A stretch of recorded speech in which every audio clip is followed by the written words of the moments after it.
Now, let's dive into today's story. Chapter 1. The Foundation Cracks. Detective Ray Hutchinson had built his life on reading people's lies. 23 years on the force, 15 of those in homicide, had taught him that everyone had secrets.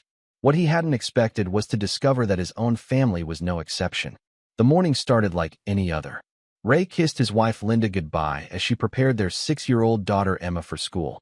Linda worked as a pediatric nurse at Mercy General, a job that often kept her late into the evening. Ray admired her dedication, or so he thought. "Daddy, will you push me on the swings today?" Emma had asked, tugging at his badge. "When I get home, Princess. Daddy has to catch some bad guys first." That was 3 months ago, before the accident, before everything changed. Ray's background was blue-collar solid. Son of a steel worker, raised in Pittsburgh's rough neighborhoods where respect was earned through strength and loyalty was everything. His father, Big Mike Hutchinson, had taught him 2 fundamental rules: protect your family at all costs, and never let anyone make you look like a fool. Those lessons had served Ray well in his rise through the police force, earning him a reputation as someone you didn't cross. Linda came from money. Her father owned a chain of medical supply companies across the Midwest. When they met 12 years ago, Ray was investigating a break-in at one of her father's warehouses. She was 25, beautiful, and seemed genuinely interested in his stories about police work. They married within a year, and Emma arrived 2 years later.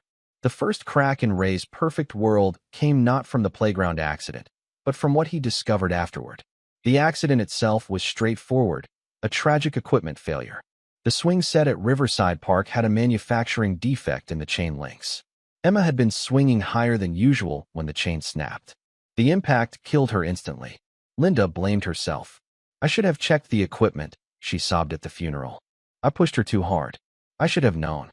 Ray held her then, believing her grief was genuine.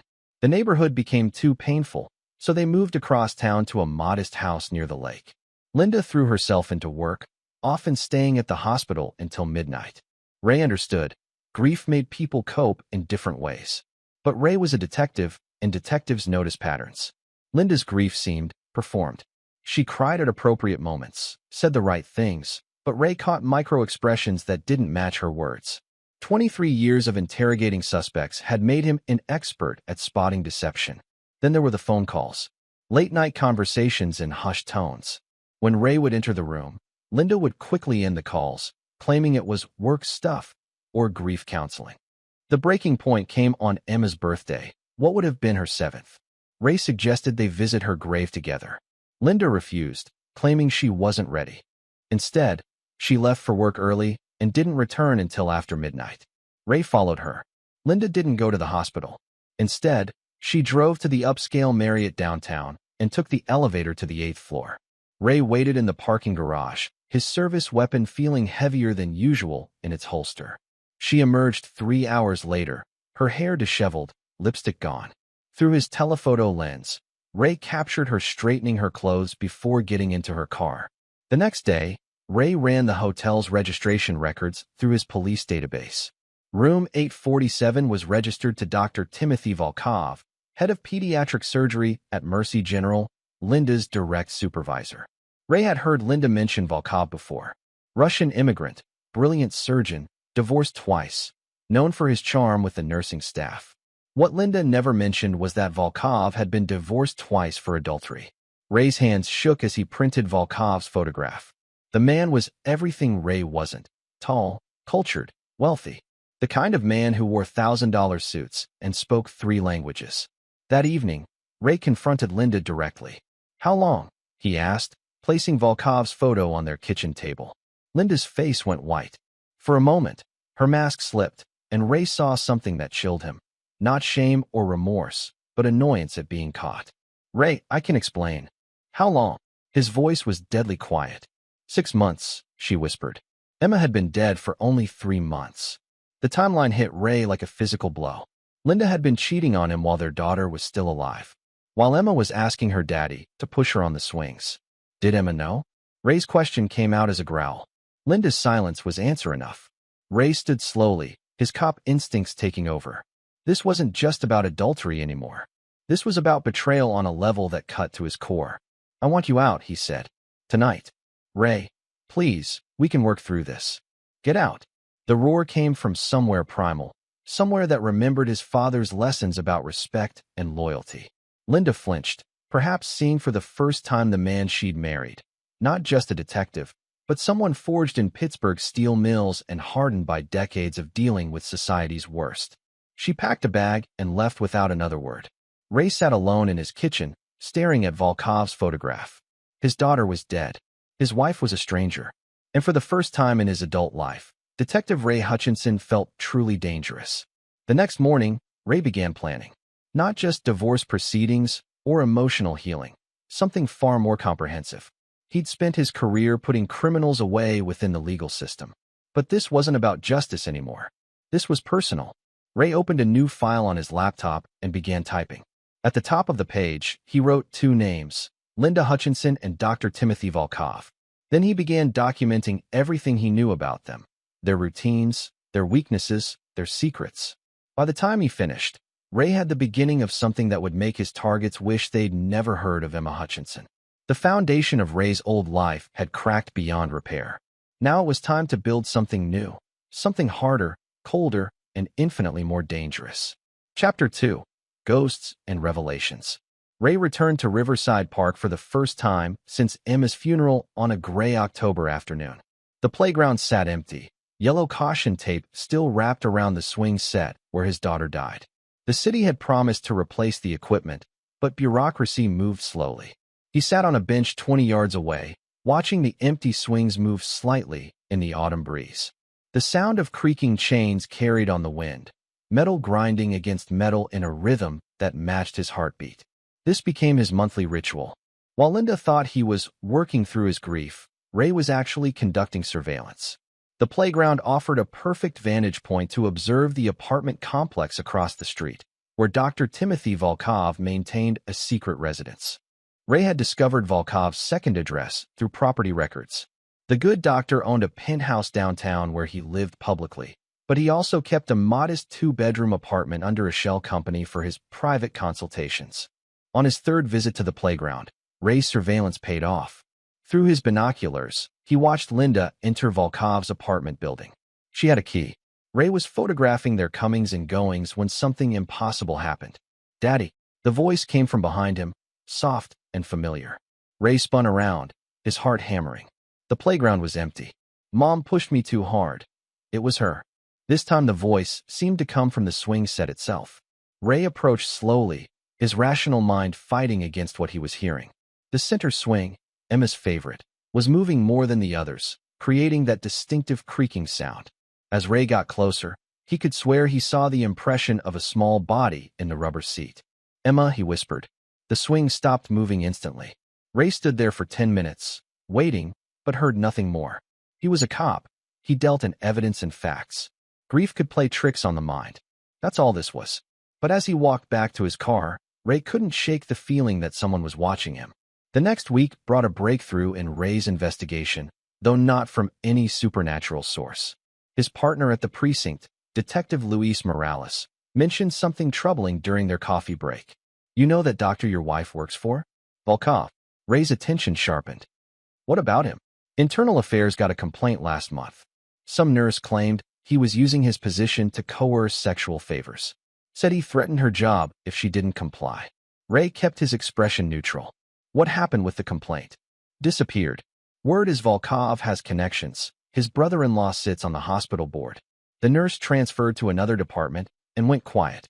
That evening, Ray tracked down the nurse, Patricia Kim, 28, single mother of 2.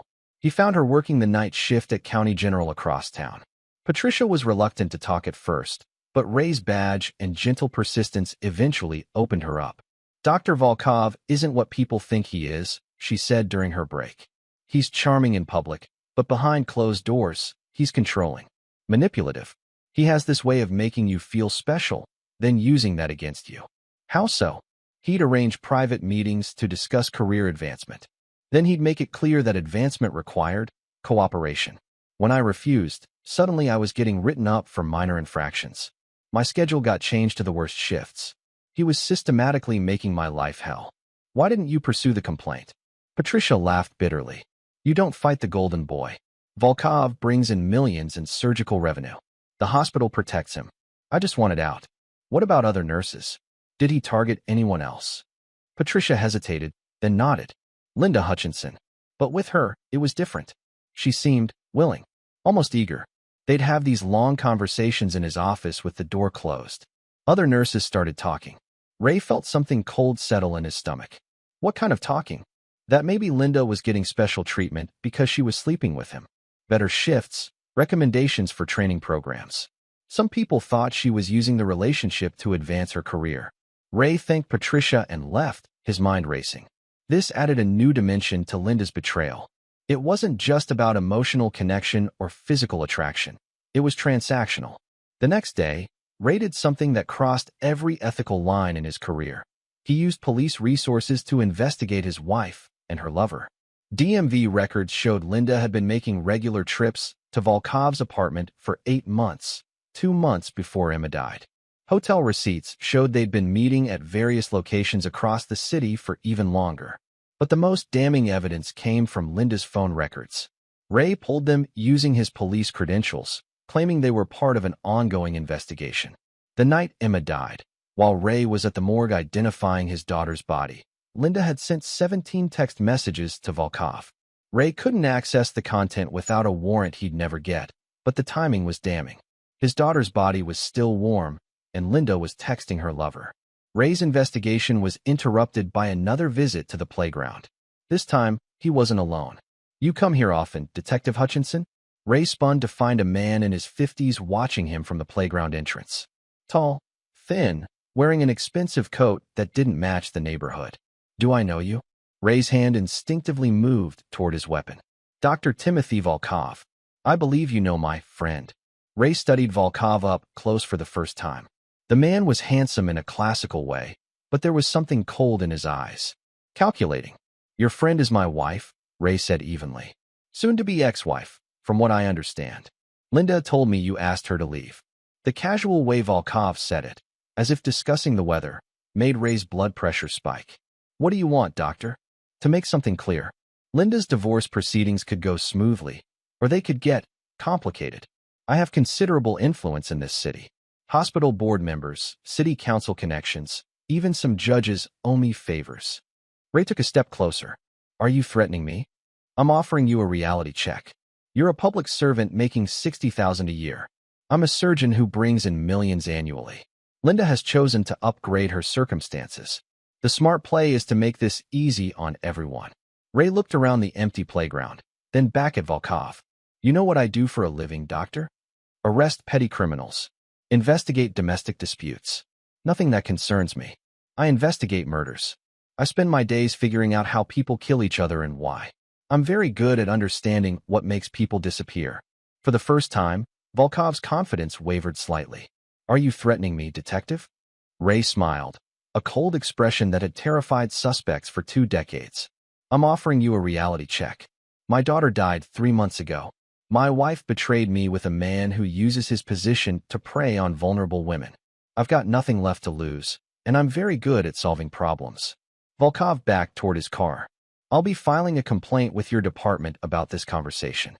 You do that. Make sure you mention that you sought out a grieving father at his daughter's death site to threaten him over a divorce. I'm sure that'll play well. After Volkov left, Ray sat back on his bench. The confrontation had clarified something important. This wasn't just about revenge anymore. Volkov was a predator who'd been using his position for years, and Linda had become complicit in that system. As the sun set over the playground, Ray heard the chains creaking again. Daddy, don't let them win. This time, Ray didn't turn around. Instead, he pulled out his phone and made a call. Luis? It's Ray. I need you to do me a favor. Run a deep background check on someone for me. Dr. Timothy Volkov at Mercy General. I want everything. Employment history, criminal background, civil suits, everything. Ray, you know I can't. My daughter is dead, Luis. My wife is cheating with this guy, and he just threatened me. I need to know what I'm dealing with. There was a long pause. I'll see what I can find. Ray hung up and looked back at the swing set. The chains had stopped moving, but he could swear he felt Emma's presence. Don't worry, princess, he whispered. Daddy's going to make sure the bad people pay. For the first time since Emma's death, Ray felt something like peace. Not the kind that came from healing or forgiveness, the kind that came from having a clear mission. Linda and Volkov had made a mistake. They'd assumed Ray was just another grieving husband who'd accept his fate quietly. They'd underestimated what 23 years of police work had taught him about human nature, leverage, and the art of systematic destruction. Ray stood up from the bench and walked toward his car. He had work to do. Chapter 3. The Surgeon's Secrets. Luis Morales delivered the background report on Dr. Timothy Volkov 3 days later, and it painted a picture that made Ray's blood run cold. They met at Mickey's Diner, an all-night place near the precinct where cops went to discuss things that couldn't be discussed officially. "This guy's got a pattern," Luis said, sliding a thick folder across the table. "Going back 15 years, everywhere Volkov has worked, there have been complaints. Sexual harassment, abuse of power, coercion. But nothing ever sticks." Ray opened the folder. The first document was a police report from Chicago, filed 8 years ago by a surgical resident named Dr. Angela Foster. Foster claimed Volkov cornered her in a supply closet and assaulted her, Luis continued. When she reported it, suddenly her surgical evaluations went south. She got bounced from the program. What happened to the complaint? Hospital claimed insufficient evidence. Foster's credibility got destroyed. They claimed she had a history of emotional instability and was making false accusations to cover her poor performance. Ray flipped through more documents. Portland, Oregon, a nurse named Jennifer Walsh. Similar complaint, similar outcome. Denver, Colorado, Dr. Patricia Gonzalez, another resident. The pattern was consistent and damning. How does he keep getting away with it? Ray asked. 2 things. First, he's brilliant. The guy saves kids' lives, brings in massive revenue for whatever hospital employs him. Second, he's smart about choosing victims. Young women who are financially dependent on the job, who have something to lose. What about his personal life? Luis pointed to another section of the file. 2 divorces, both ugly. First wife, Susan Volkov, claimed domestic abuse but recanted her statement before trial. Divorced in 2018. Second wife, Maria Volkov, divorced him last year. Her attorney claimed irreconcilable differences, but I found the original filing before it was amended. Ray read the original divorce petition. Maria Volkov had accused her husband of emotional abuse, financial control, and systematic intimidation. Like the first wife, she'd withdrawn the allegations. Both ex-wives received substantial settlements with ironclad NDAs, Luis added. Whatever Volkov did to them, he paid well to keep them quiet. Ray studied Volkov's photograph, clipped to the file. The man looked confident, successful, untouchable. But Ray had learned something important from his years in homicide. Everyone had a weakness. Everyone made mistakes. "There's something else," Luis said quietly. "Unofficial stuff. A contact at the DEA mentioned Volkov's name in connection with prescription fraud. Apparently, he's been writing scripts for high-end painkillers that don't match his patient records. Any evidence? Not enough for charges, but enough to make them interested. If someone could provide additional evidence." Ray understood. Luis was offering him a path to destroy Volkov legally. But Ray was thinking beyond legal consequences now. That afternoon, Ray drove to Mercy General Hospital and observed Volkov's routine. The doctor was scheduled for surgery from 2 p.m. to 6 p.m., which gave Ray time to explore. Using his badge to gain access, Ray located Volkov's office on the 4th floor. The door was locked, but Ray had learned lock-picking skills during his early years in narcotics. The skill came back quickly. Volkov's office was meticulously organized. Expensive furniture, medical journals, photographs of him receiving awards. Ray photographed everything, but focused on the computer and filing cabinets. The computer was password protected, but Ray found something better. Hidden in a false bottom of Volkov's desk drawer was a small notebook filled with handwritten entries. It appeared to be a personal log of some kind. Ray photographed each page. The entries were coded, but patterns emerged. Dates, initials, and what appeared to be payment amounts. Cross-referencing with his hospital schedule, Ray realized Volkov was documenting something systematic. One entry caught Ray's attention. LH, responsive to pressure. Husband cop, but distracted by grief. Useful for long-term arrangement. LH Linda Hutchinson. Ray's hands shook as he read further. Volkov had been documenting his relationship with Linda like a clinical case study. Her emotional state, her vulnerabilities, her willingness to participate in his arrangements. Another entry, dated 2 weeks after Emma's death. LH guilt complex perfect leverage. Believes she caused accident. Will do anything to maintain relationship as penance. Ray understood now. Volkov wasn't just sleeping with Linda.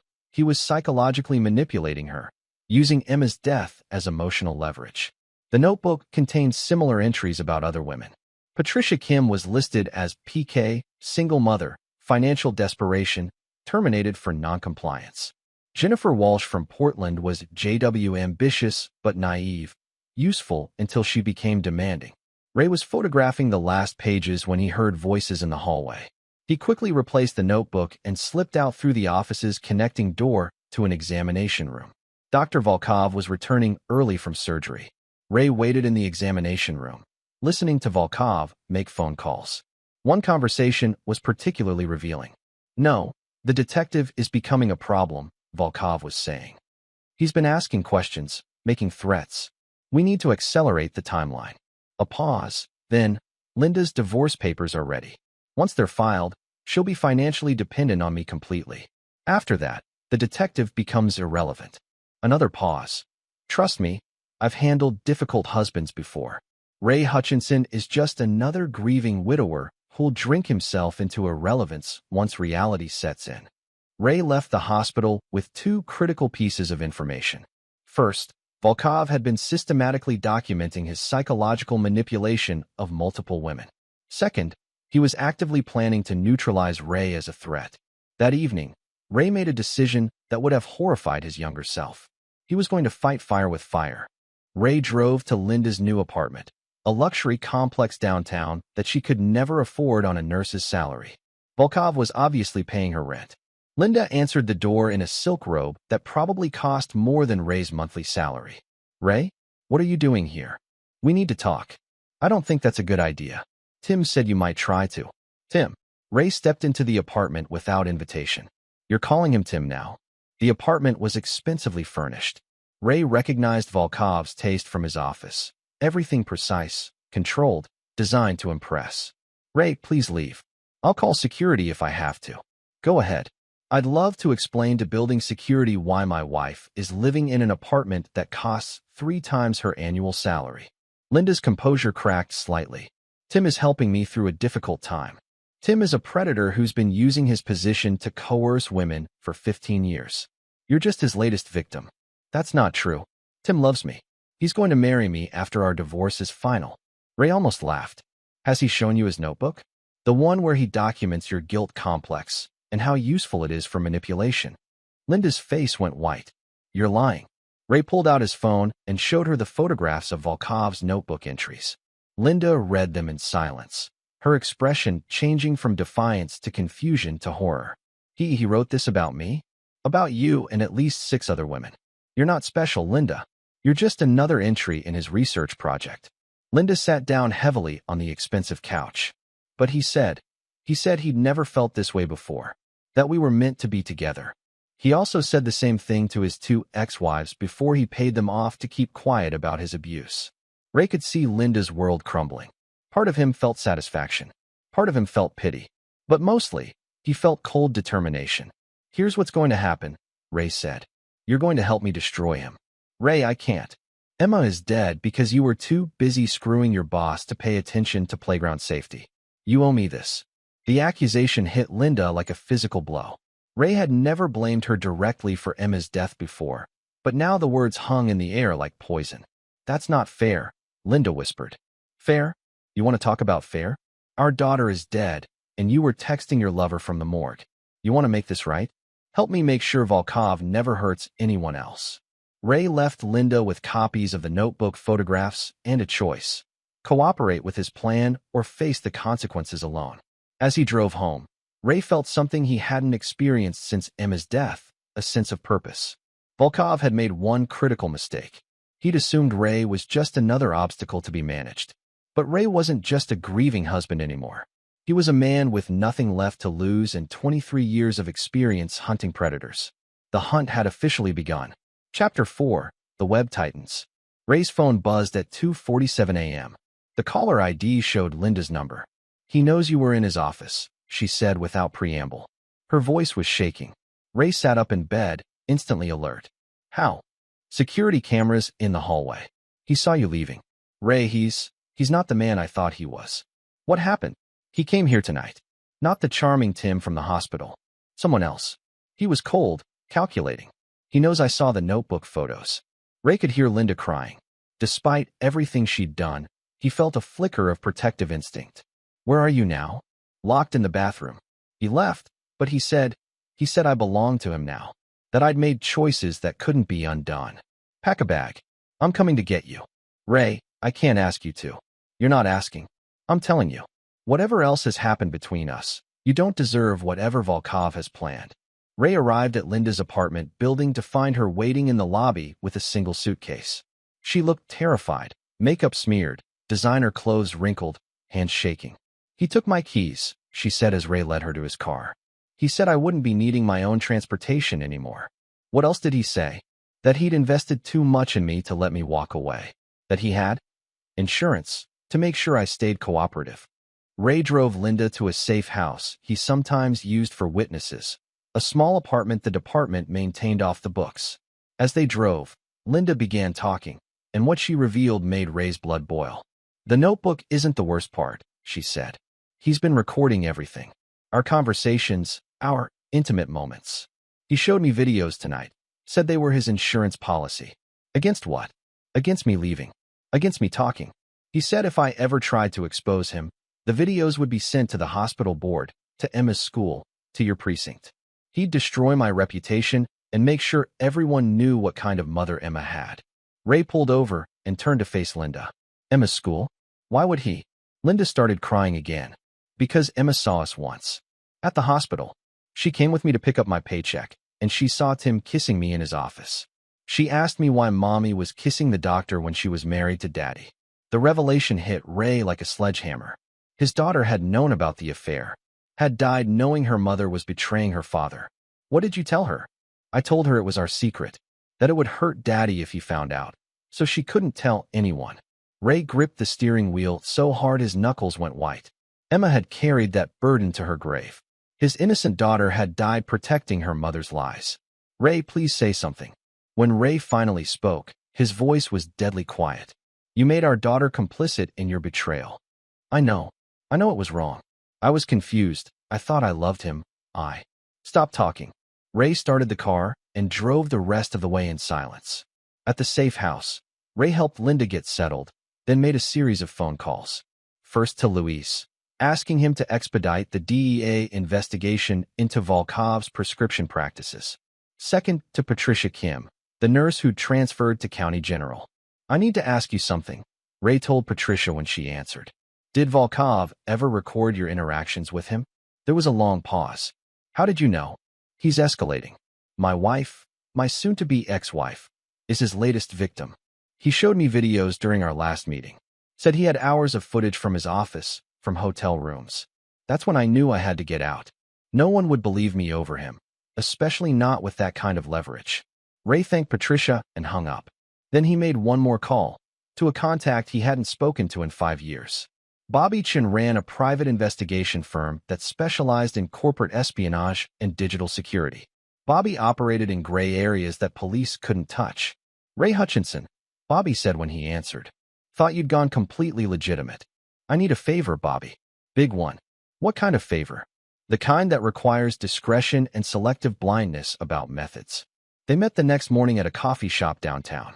Bobby looked the same, mid-40s, thin, dressed like an accountant, but with eyes that missed nothing. Tell me about the target, Bobby said. Ray explained about Volkov, the recordings, the pattern of abuse. Bobby listened without taking notes. He had the kind of memory that made him valuable and dangerous. You want me to hack him? Bobby said. It wasn't a question. I want you to find his insurance policies and make them public.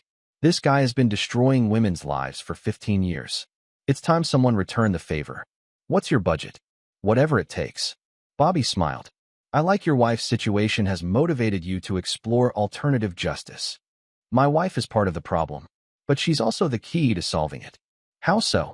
Ray pulled out his phone and showed Bobby a text message Linda had sent him that morning. Tim wants to meet tonight. Says he has a proposal that will solve everyone's problems. I'm scared. She's going to wear a wire, Ray said. Get him talking. Get him to incriminate himself. And if he discovers the wire? Ray's expression hardened. Then we move to plan B, which is, you don't want to know. That afternoon, Ray returned to the playground where Emma had died. He needed to think, to plan, to prepare for what was coming. As he sat on his usual bench, the familiar sound of creaking chains filled the air. Daddy, they hurt me too. Ray looked up at the swing set. The center swing was moving again, but this time Ray could see more than just an impression. For just a moment, he could swear he saw Emma sitting there, 6 years old, blonde pigtails, wearing the pink dress she'd been buried in. Emma. Mommy's scared, Daddy. The bad man wants to hurt her like he hurt the other ladies. Ray blinked, and the vision was gone. The swing was empty, moving slightly in the breeze. But Emma's words echoed in his mind. Despite everything Linda had done, she was still Emma's mother. And if Emma wanted her mother protected, Ray would make sure that happened, even if it meant destroying himself in the process. That evening, Ray fitted Linda with a micro-recorder borrowed from the narcotics division. The device was barely larger than a button and nearly undetectable when sewn into clothing. What if he finds it? Linda asked. He won't. But if something goes wrong, if you feel threatened, you say the code word, Pittsburgh, and I'll come in. Where will you be? Close enough. Ray had positioned himself in Volkov's apartment building, using his police credentials to convince building security to let him monitor the situation. Through his earpiece, he could hear everything happening in Volkov's apartment. The conversation started cordially enough. Volkov offered Linda wine, asked about her day, played the charming lover.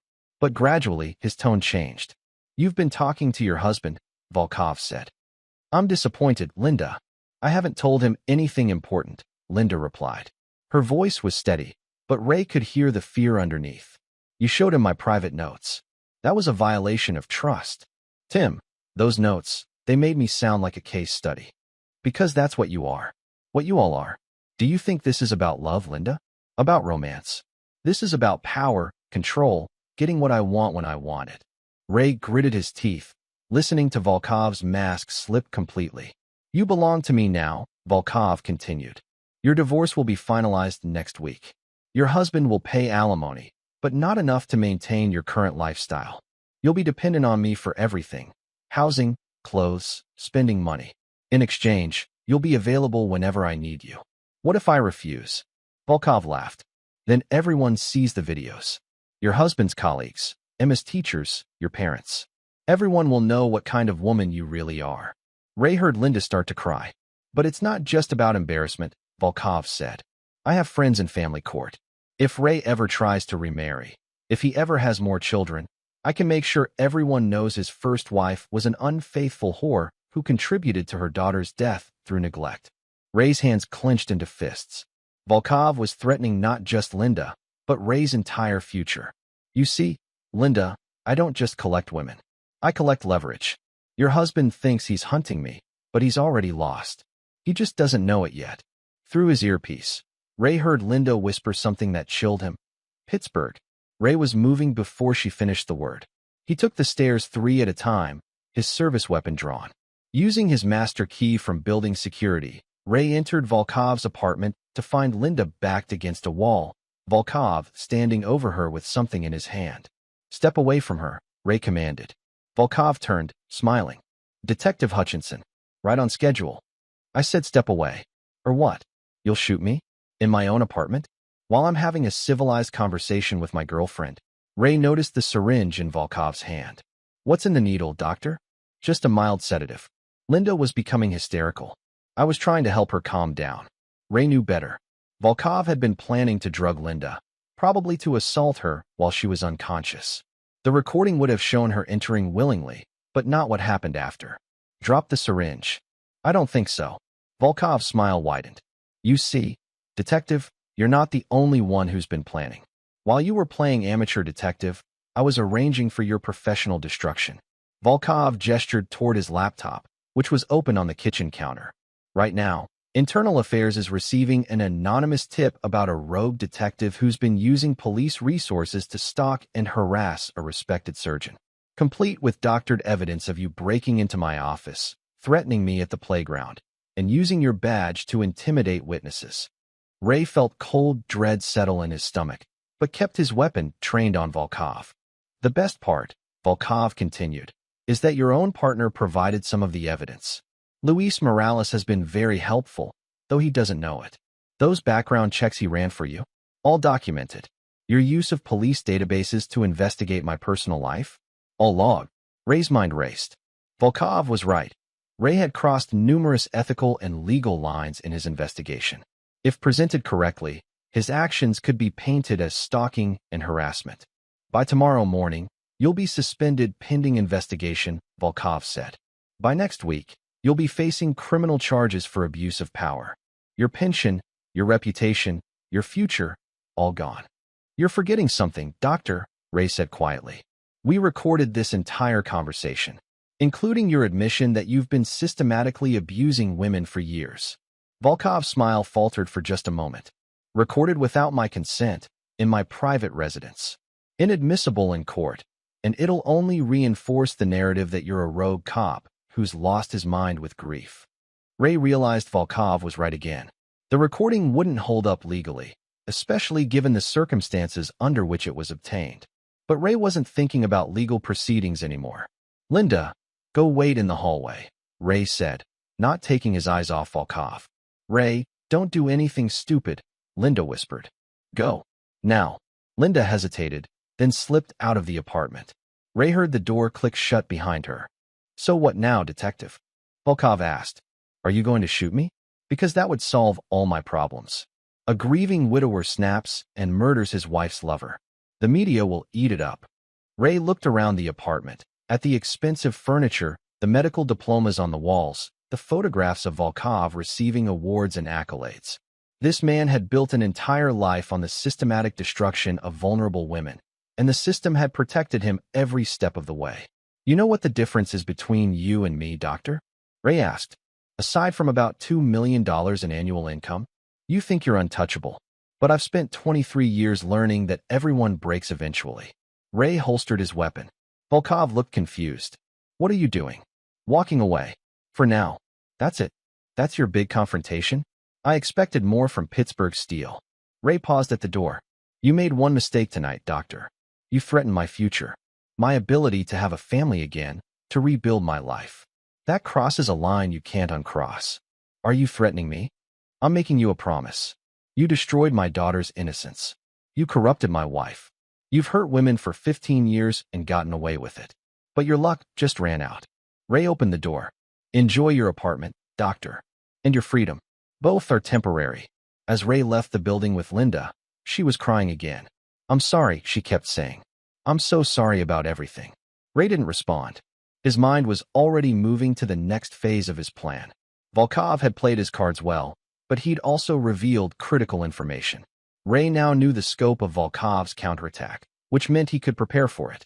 More importantly, Ray had confirmed something crucial. Volkov was a predator who felt completely protected by his position and wealth. That kind of arrogance made men careless. And careless men made mistakes. Chapter 5. The Hunter Becomes Hunted. Ray's suspension came exactly as Volkov had predicted.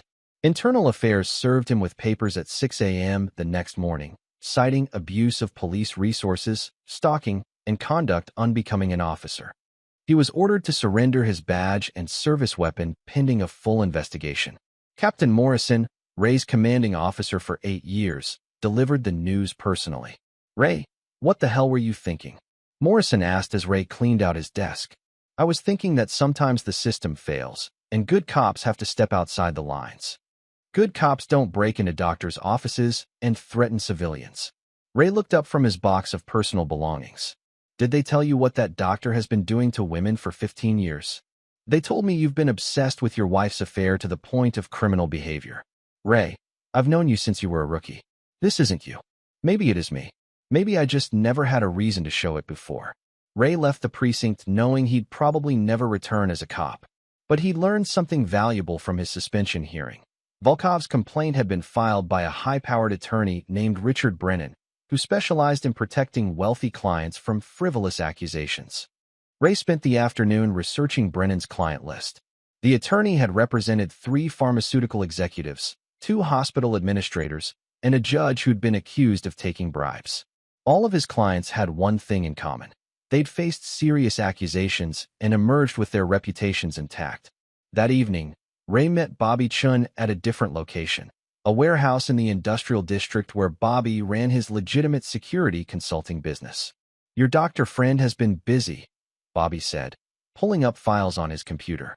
"Since your visit last night, he's been in contact with some interesting people."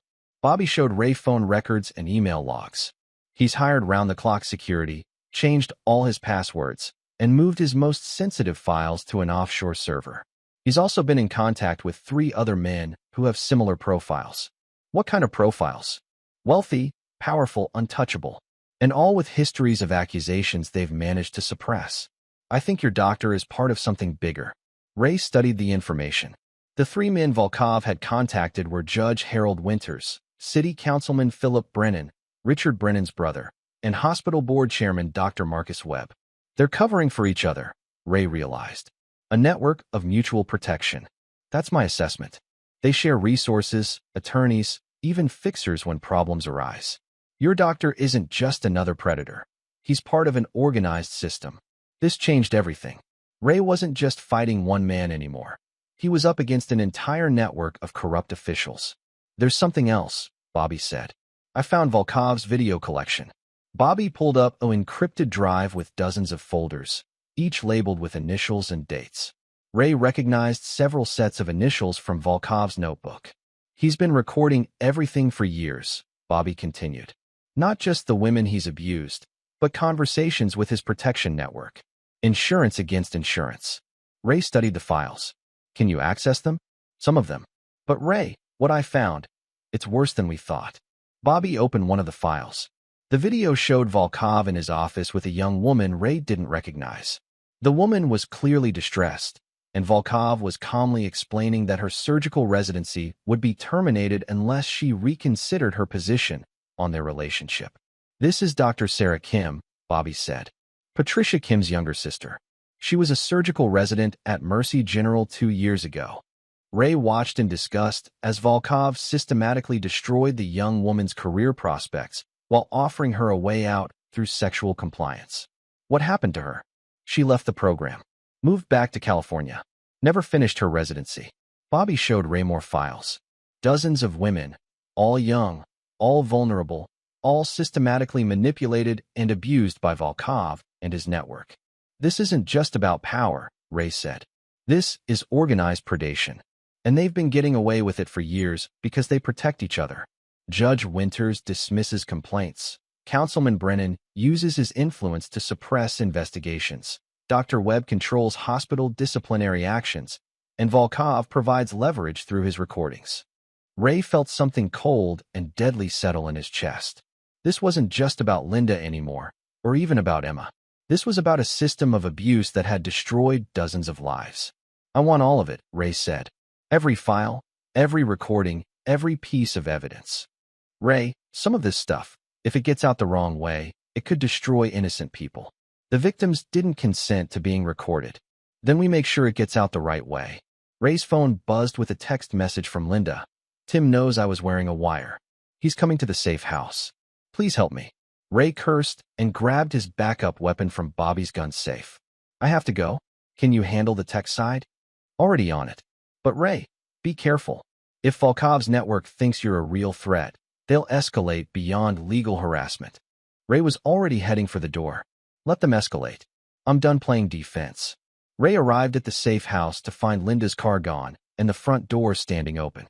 Inside, the apartment had been ransacked.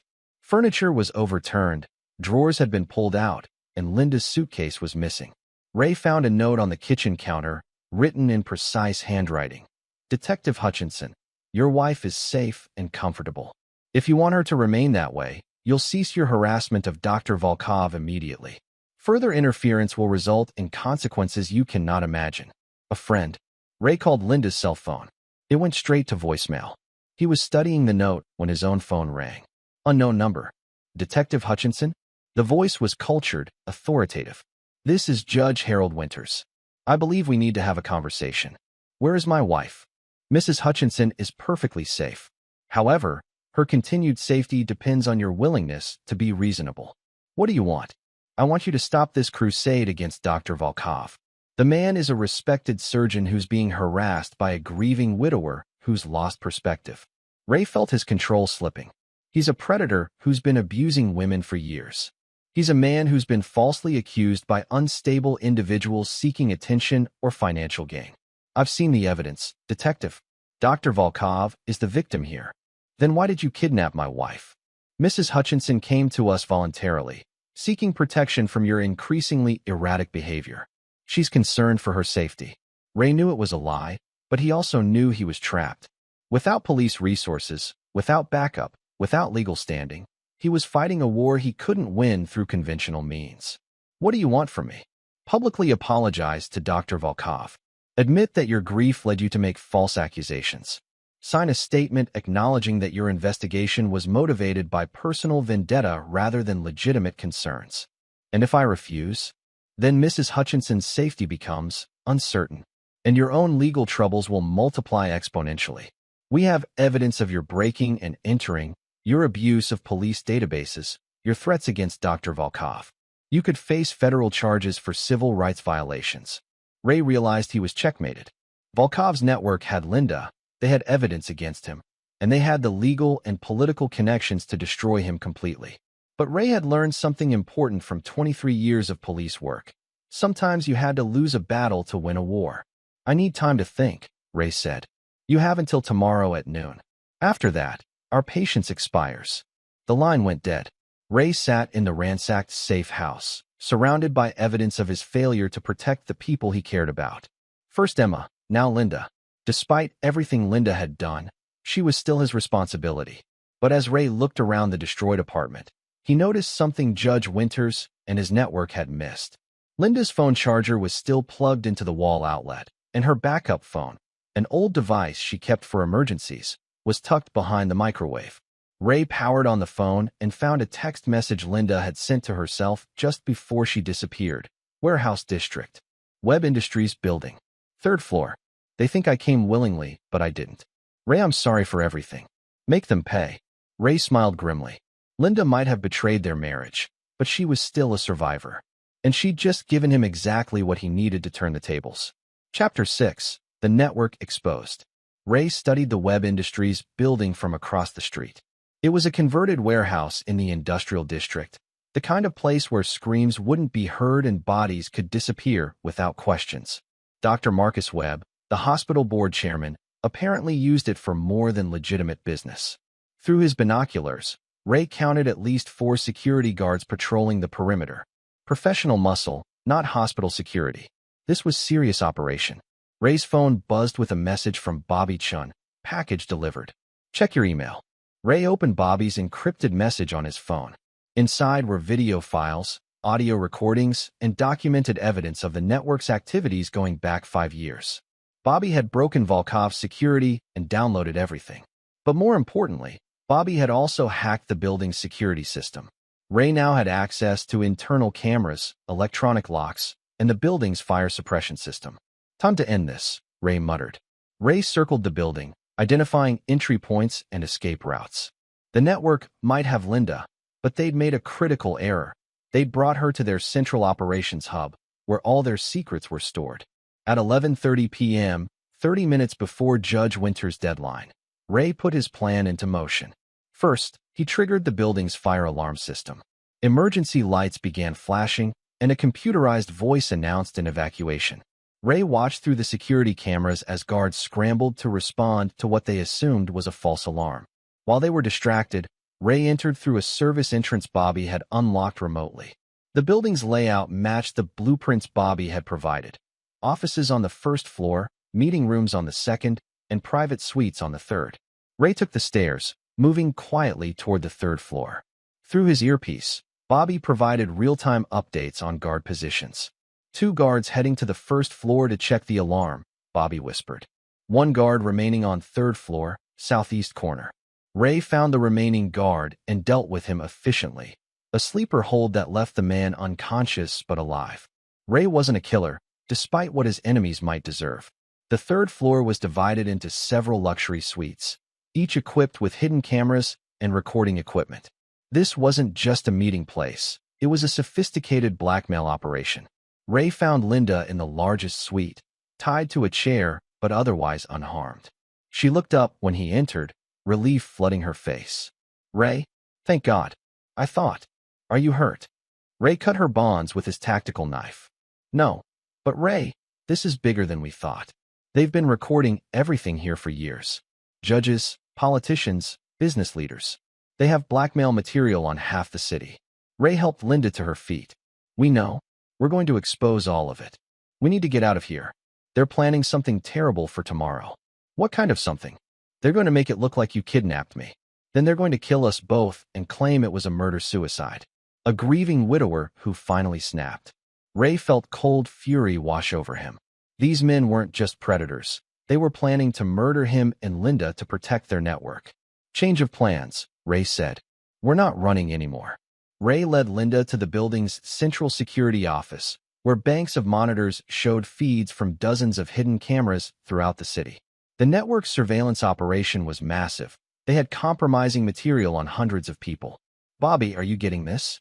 Ray spoke into his earpiece. "Holy shit, Ray. This is huge. They've been recording judges, city council members, state legislators. This network goes all the way to the governor's office." Ray began downloading files while Linda kept watch. They had maybe 10 minutes before the guards realized the fire alarm was a diversion.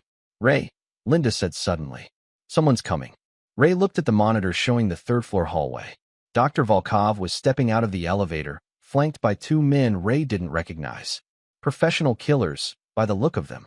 "Shit. Bobby, we need extraction now." "Working on it." "But Ray, you need to see this." Bobby's voice came through the earpiece with barely controlled excitement. "I found something in Volkov's personal files. The playground equipment that killed Emma.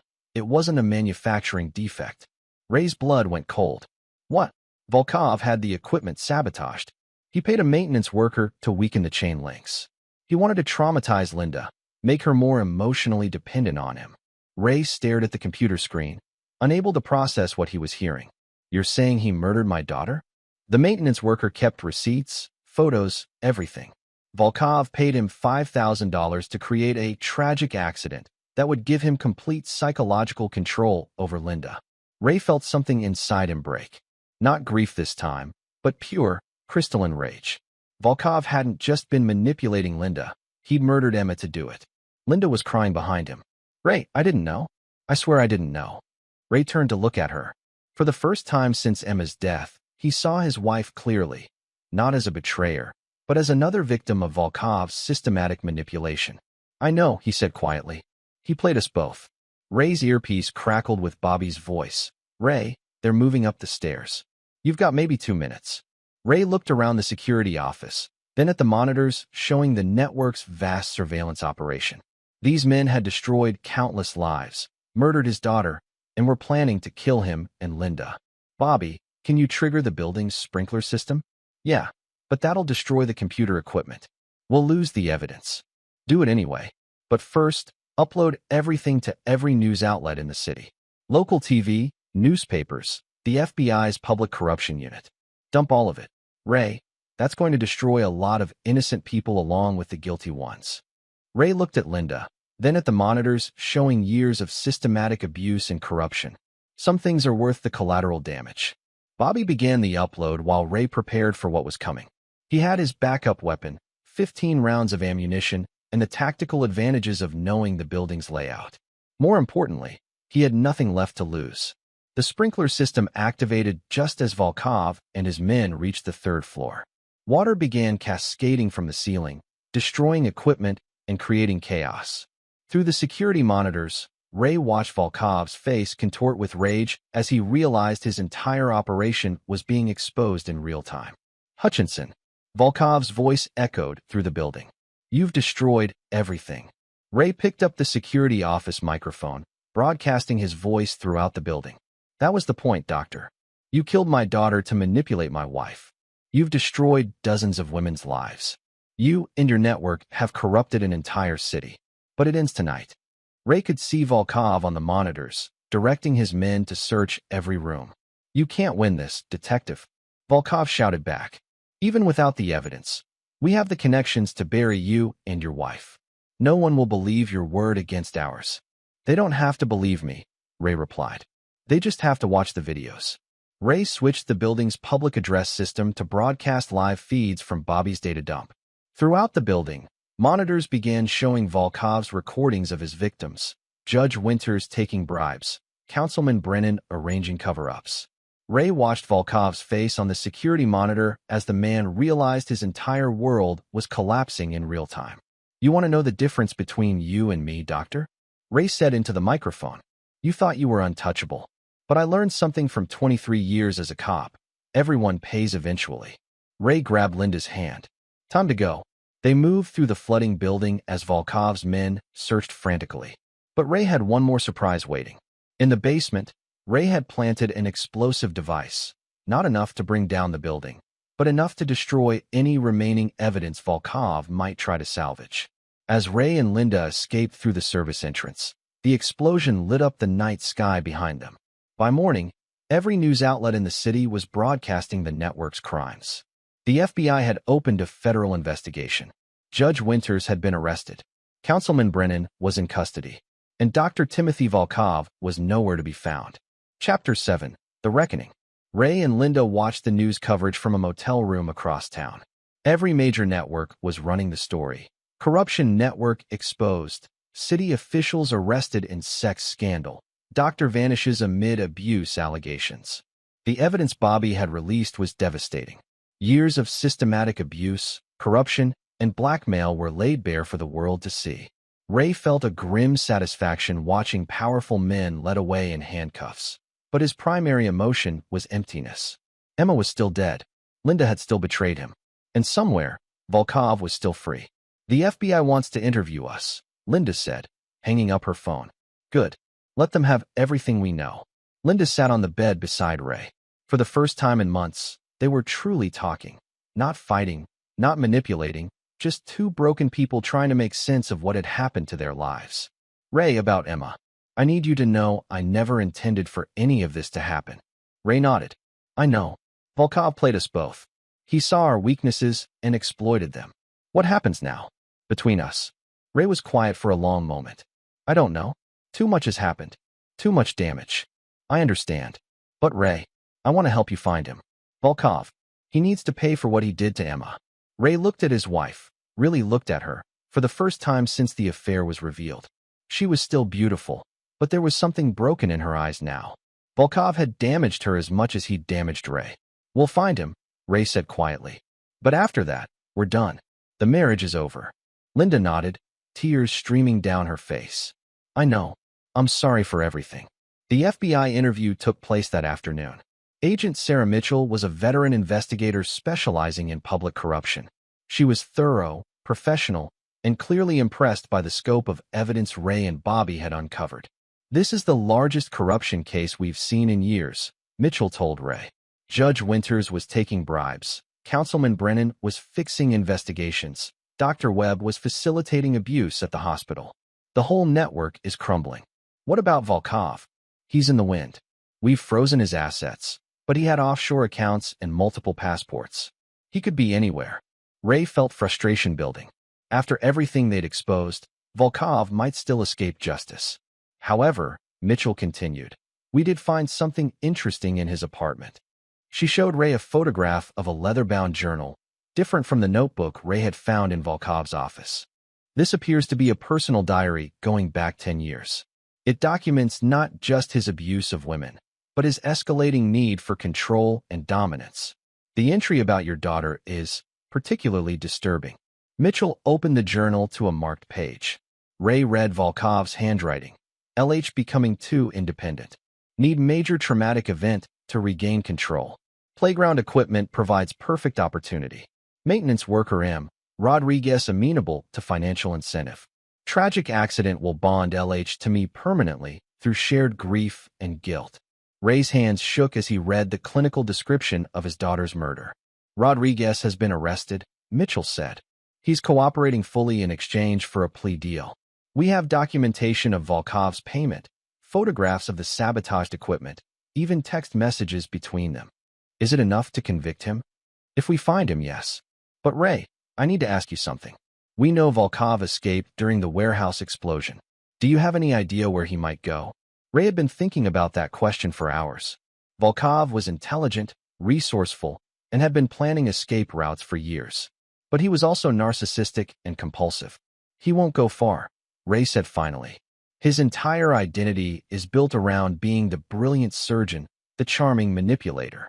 He'll want to restart his operation somewhere else, but he'll need familiar ground. What do you mean? He's got properties we haven't found yet.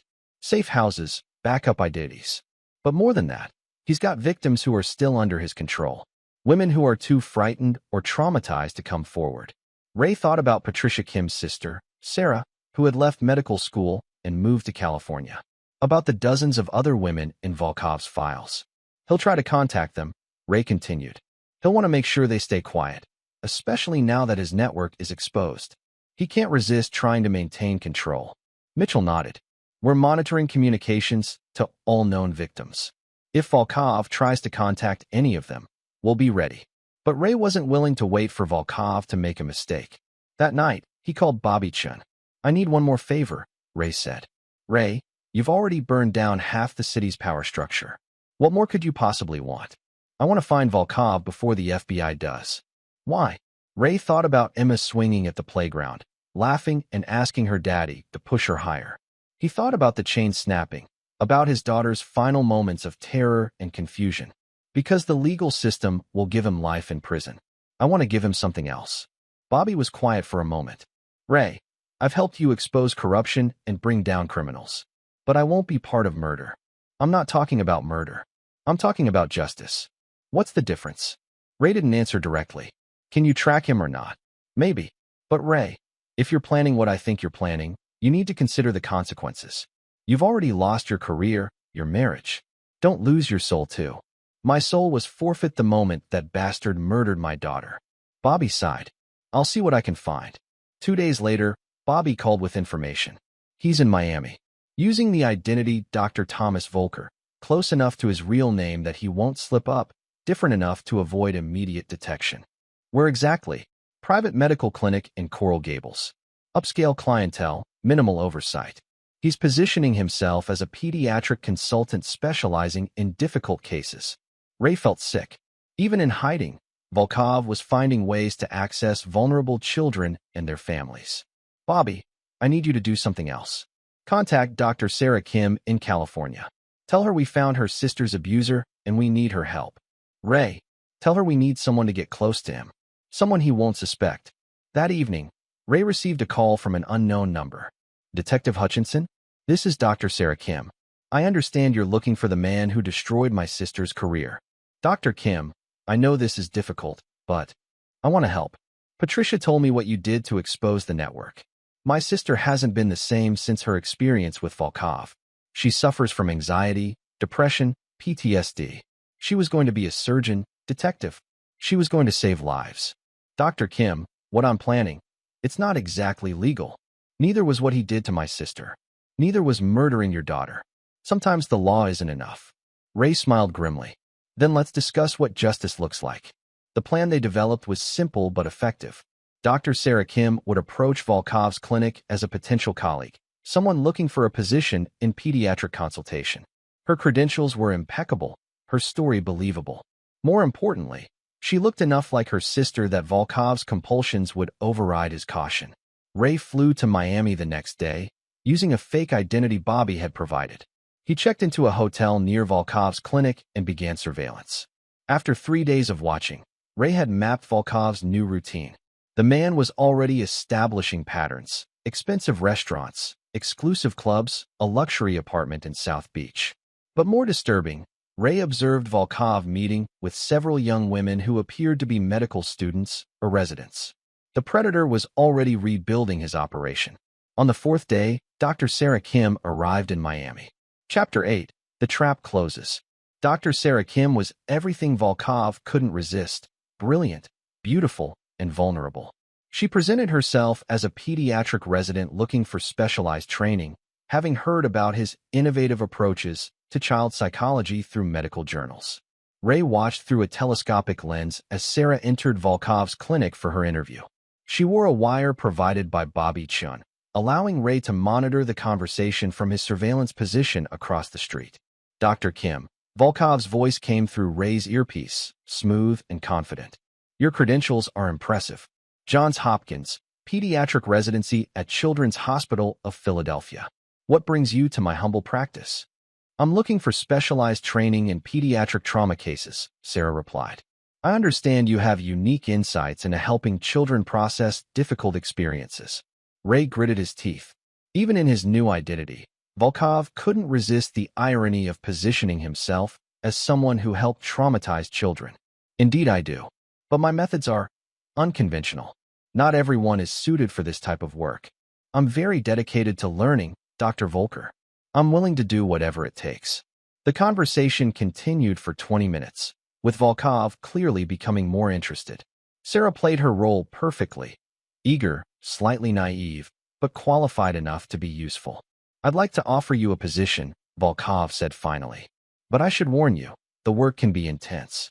I require complete discretion from my associates. What we do here stays here. Of course, I understand the sensitive nature of treating traumatized children. Excellent. Can you start Monday? I have several cases that could benefit from a fresh perspective. After Sarah left the clinic, she met Ray at a coffee shop 6 blocks away. He took the bait, she said, removing the small recording device from her collar. But Ray, listening to him talk about treating traumatized children, it made my skin crawl. What's your assessment of his mental state? He's completely convinced he's the victim in all this. He spent 10 minutes complaining about being persecuted by vindictive accusers and how the medical establishment failed to protect talented physicians from false allegations. Ray wasn't surprised. Narcissists like Volkov never accepted responsibility for their actions. Did he seem suspicious of you? No, but he's definitely more paranoid than before. The clinic has security cameras everywhere, and he mentioned having protection from people who want to cause him trouble. Protection? Hired security. At least 2 men, possibly more. This isn't going to be as simple as we thought. Ray had expected as much. Volkov was wealthy, connected, and desperate. He would have used his resources to ensure his safety in Miami. That evening, Ray conducted reconnaissance on Volkov's apartment building. The man had chosen well, a luxury high-rise with excellent security, limited access points, and clear sight lines to detect surveillance.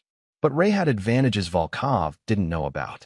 23 years of police work had taught him patience, observation, and the ability to think like both predator and prey. More importantly, Ray had something Volkov had never possessed, the moral clarity that came from seeking justice rather than personal gratification.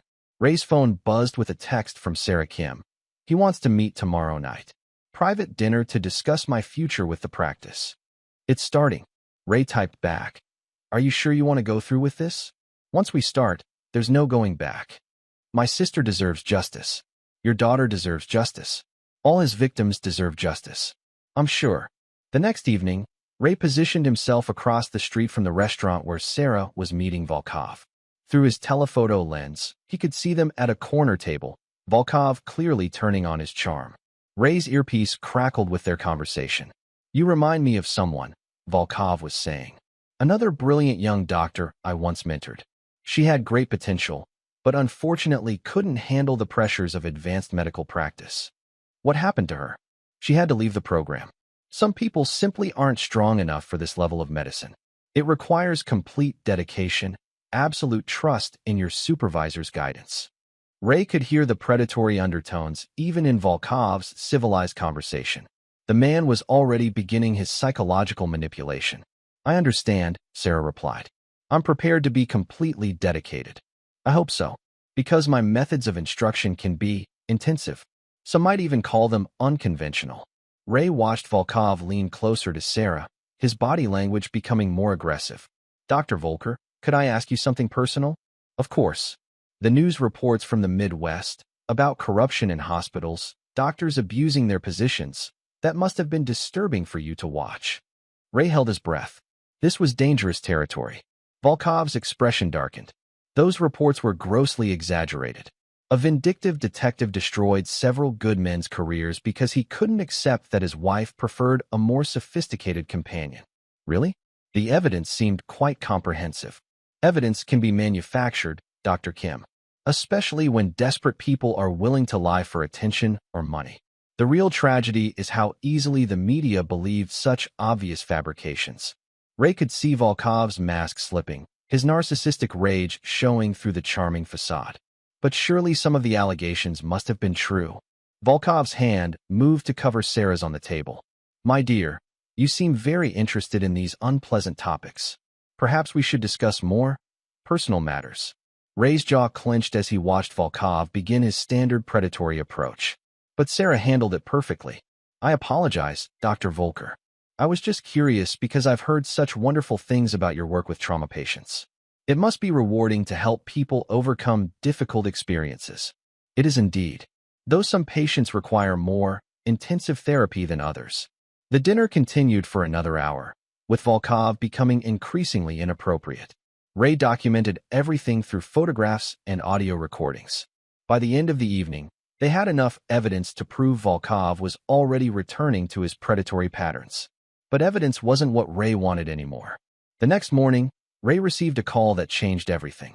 "Detective Hutchinson? This is Agent Mitchell from the FBI. We've located Volkov in Miami, and we're preparing to arrest him." Ray felt panic surge through him. "When?" "Tomorrow morning.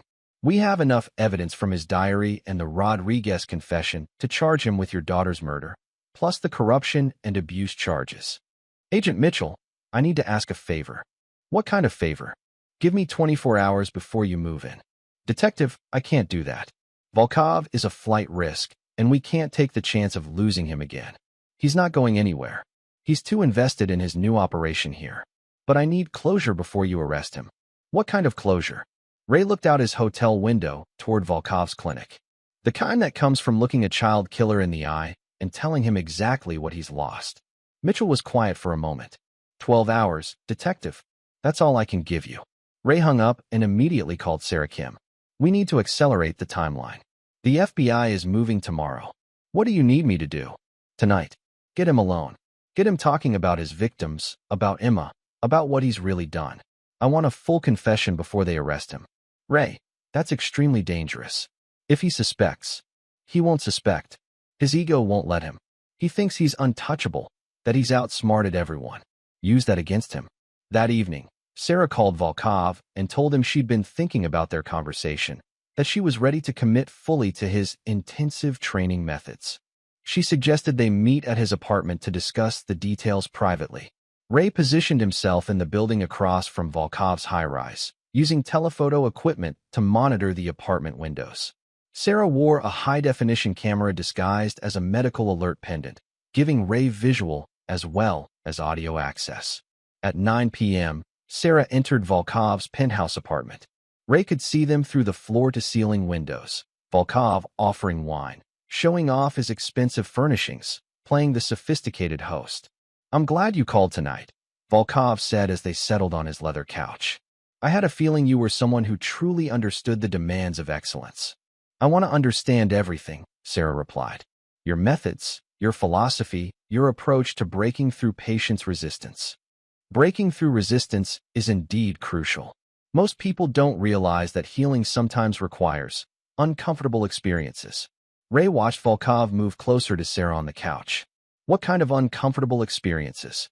"Well, take traumatized children, for example. They often build walls to protect themselves from further pain. But those walls also prevent healing. Sometimes a skilled practitioner must dismantle those walls." "How do you dismantle them?" Volkov smiled, and Ray could see the predator emerging fully. "Through carefully applied pressure. Fear, dependency, isolation. When a patient realizes that their comfort, their safety, their future depends entirely on pleasing me, they become remarkably receptive to treatment." Sarah maintained her composure, but Ray could see her tension through the camera feed. "That sounds like a very personal approach." "It has to be personal. I become the most important person in their lives. More important than family, friends, anyone. They learn that disappointing me has consequences, while pleasing me brings rewards." "What kind of consequences?" Volkov's hand moved to Sarah's thigh. "That depends on the patient. For adults, it might be professional destruction, financial ruin, social isolation. For children." Volkov paused, his smile becoming genuinely disturbing. Children are more fragile.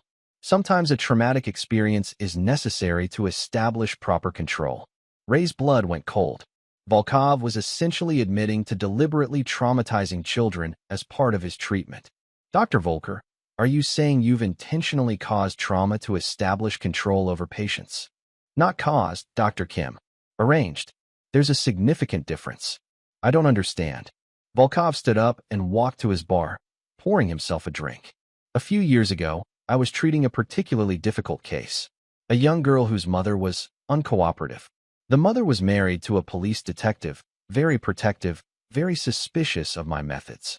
Ray realized with horror that Volkov was about to confess to Emma's murder. The child had observed some indiscretions between her mother and myself. She was becoming a liability.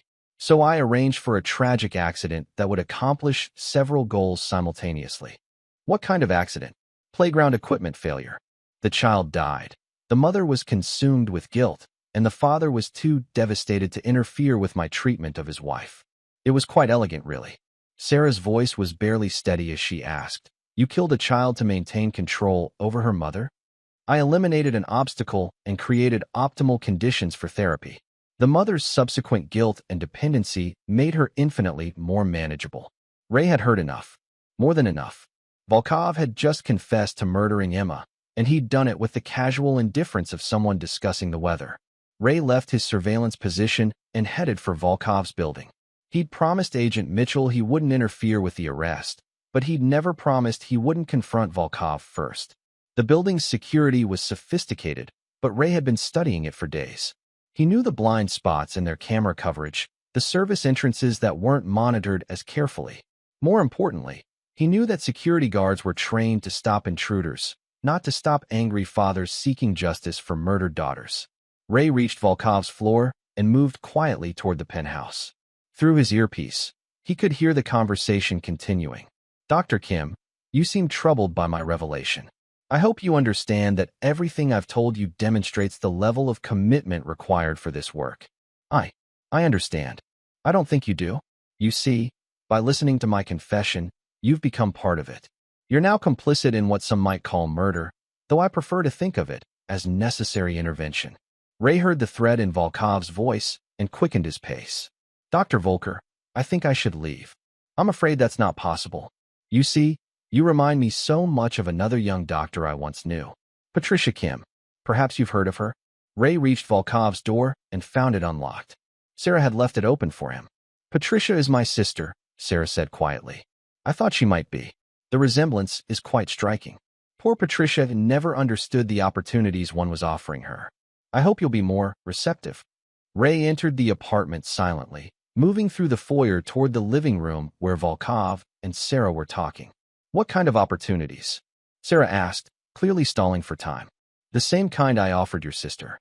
Professional advancement in exchange for personal accommodation. It's a mutually beneficial arrangement. And if I refuse? Well, you've just heard me confess to murder. If you were to refuse my offer and then suffer an unfortunate accident, it would simply appear that you'd gotten too close to a dangerous truth."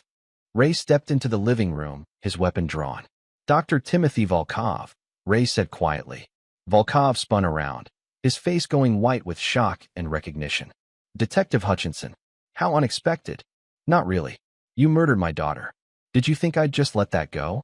Volkov's composure returned quickly. "You have no evidence. Whatever this young woman has told you, we recorded everything. Your confession, your threats, your admission that you arranged Emma's death.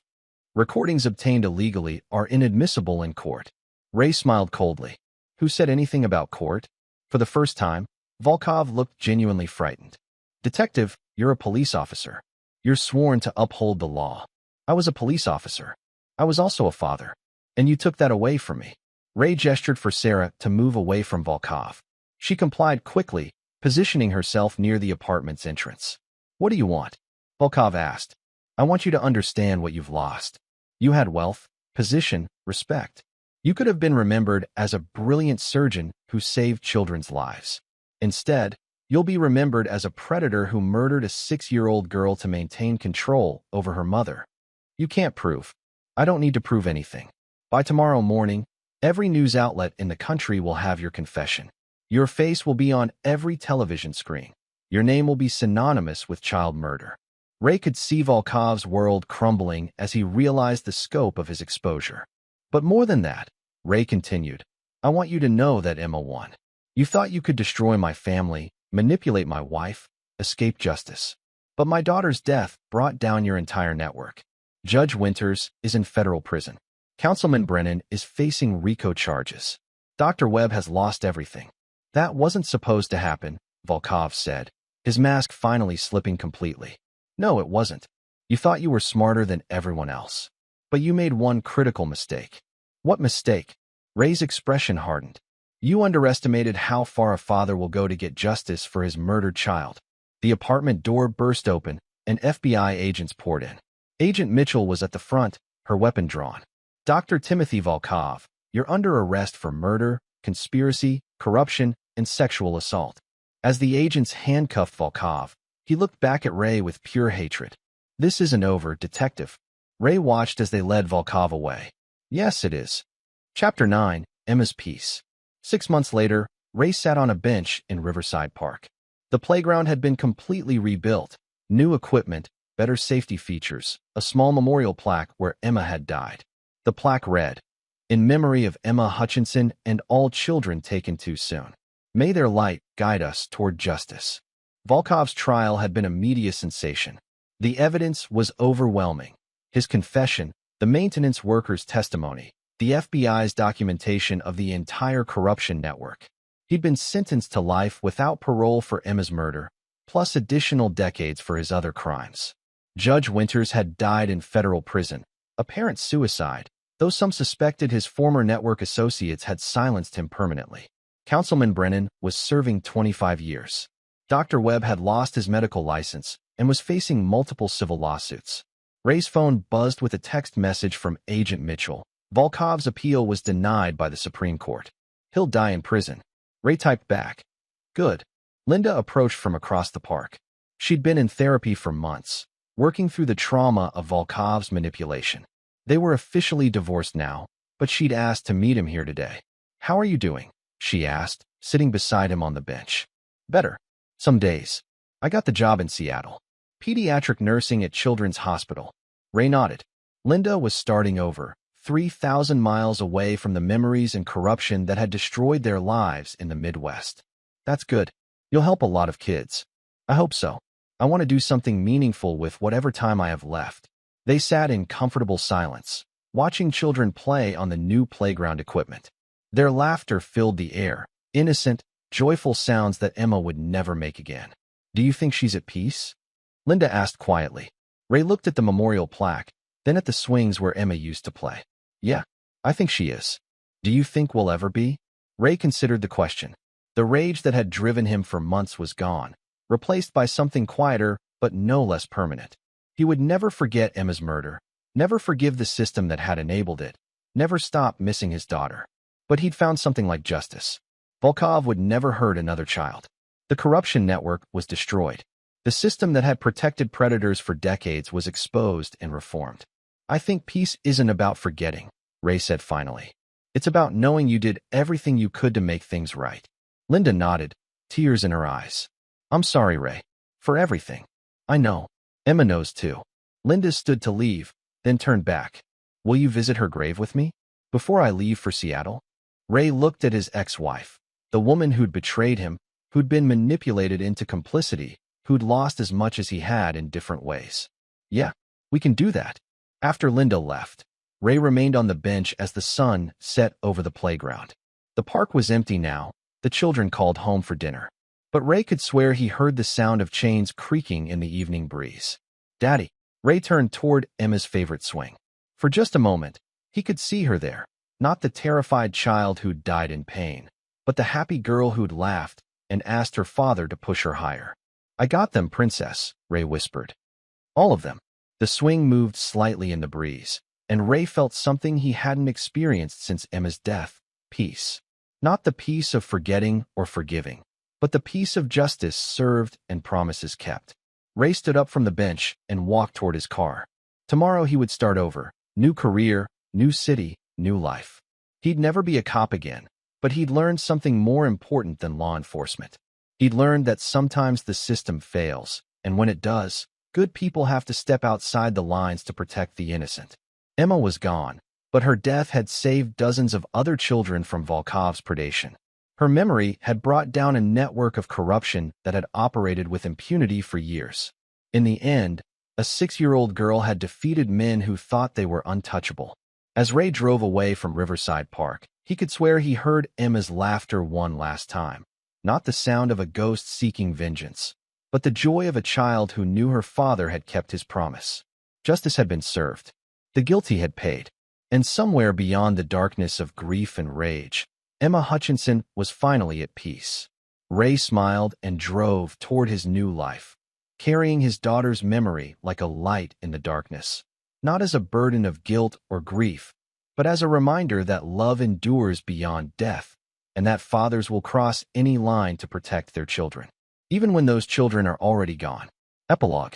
2 years later, Dr. Sarah Kim graduated from her pediatric residency and opened a clinic specializing in treating children who'd been abused by medical professionals. The clinic was funded by settlements from civil lawsuits against Volkov's network. Patricia Kim completed her medical degree and joined her sister's practice, finally achieving her dream of becoming a surgeon.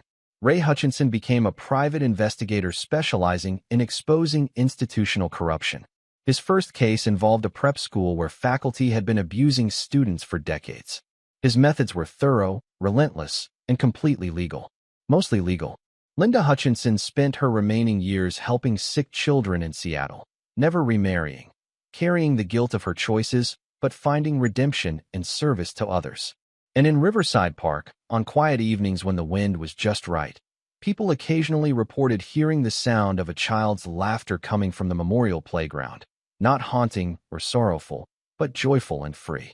Emma Hutchinson's legacy lived on, not in the darkness of her murder, but in the light of the justice that followed.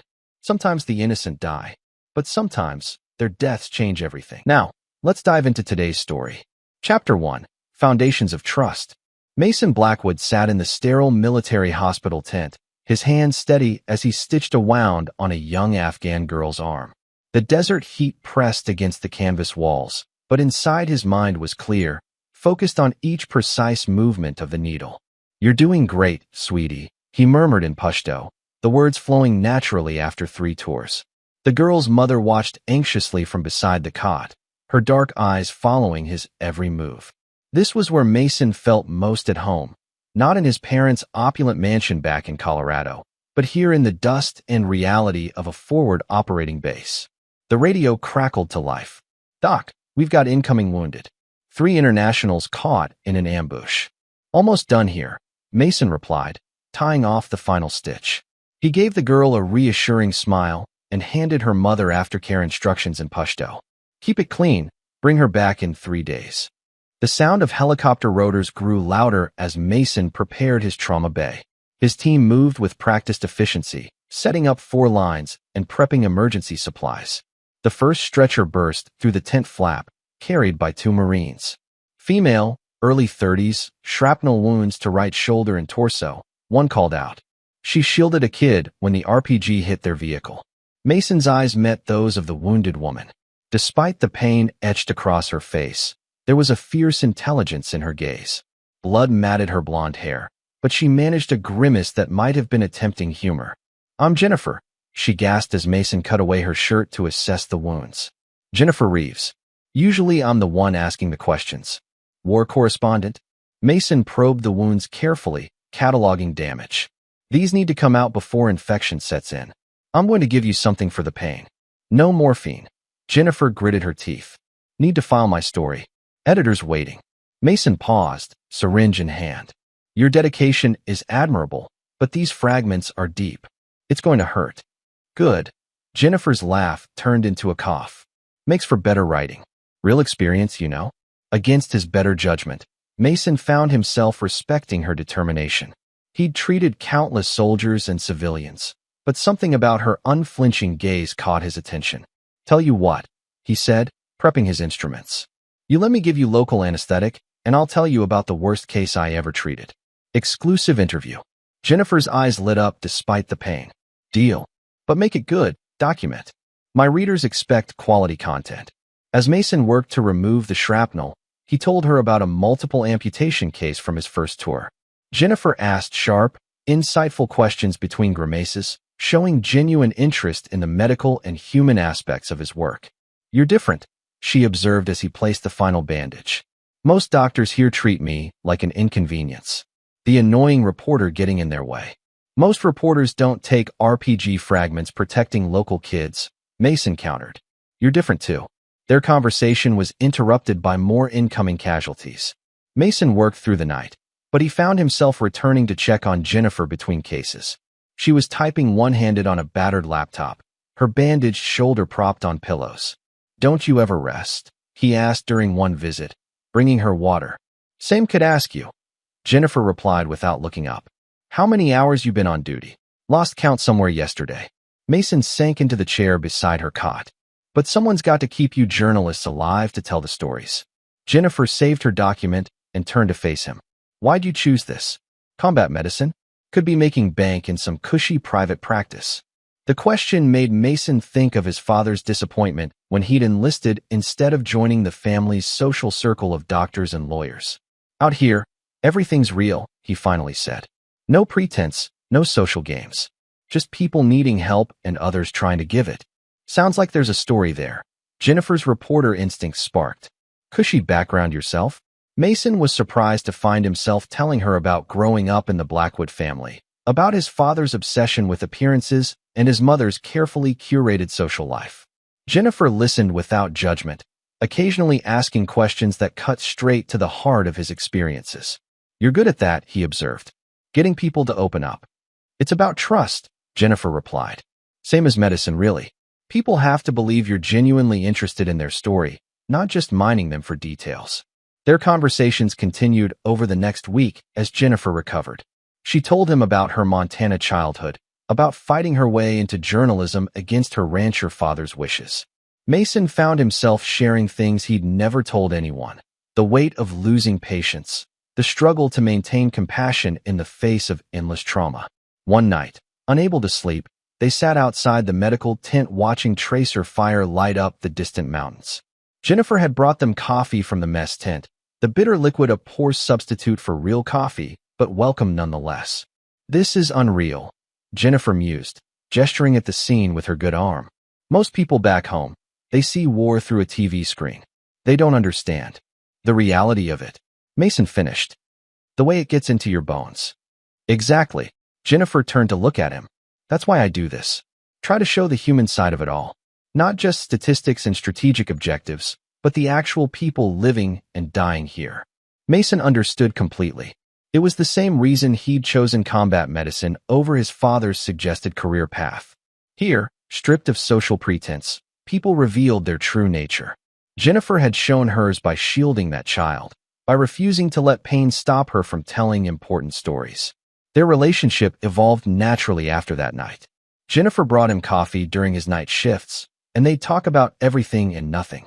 She understood his need for silence after difficult cases, sitting with him without demanding explanations or offering empty comfort. When Mason lost his best friend Mike in a helicopter crash, Jennifer found him in his quarters, staring blankly at the wall.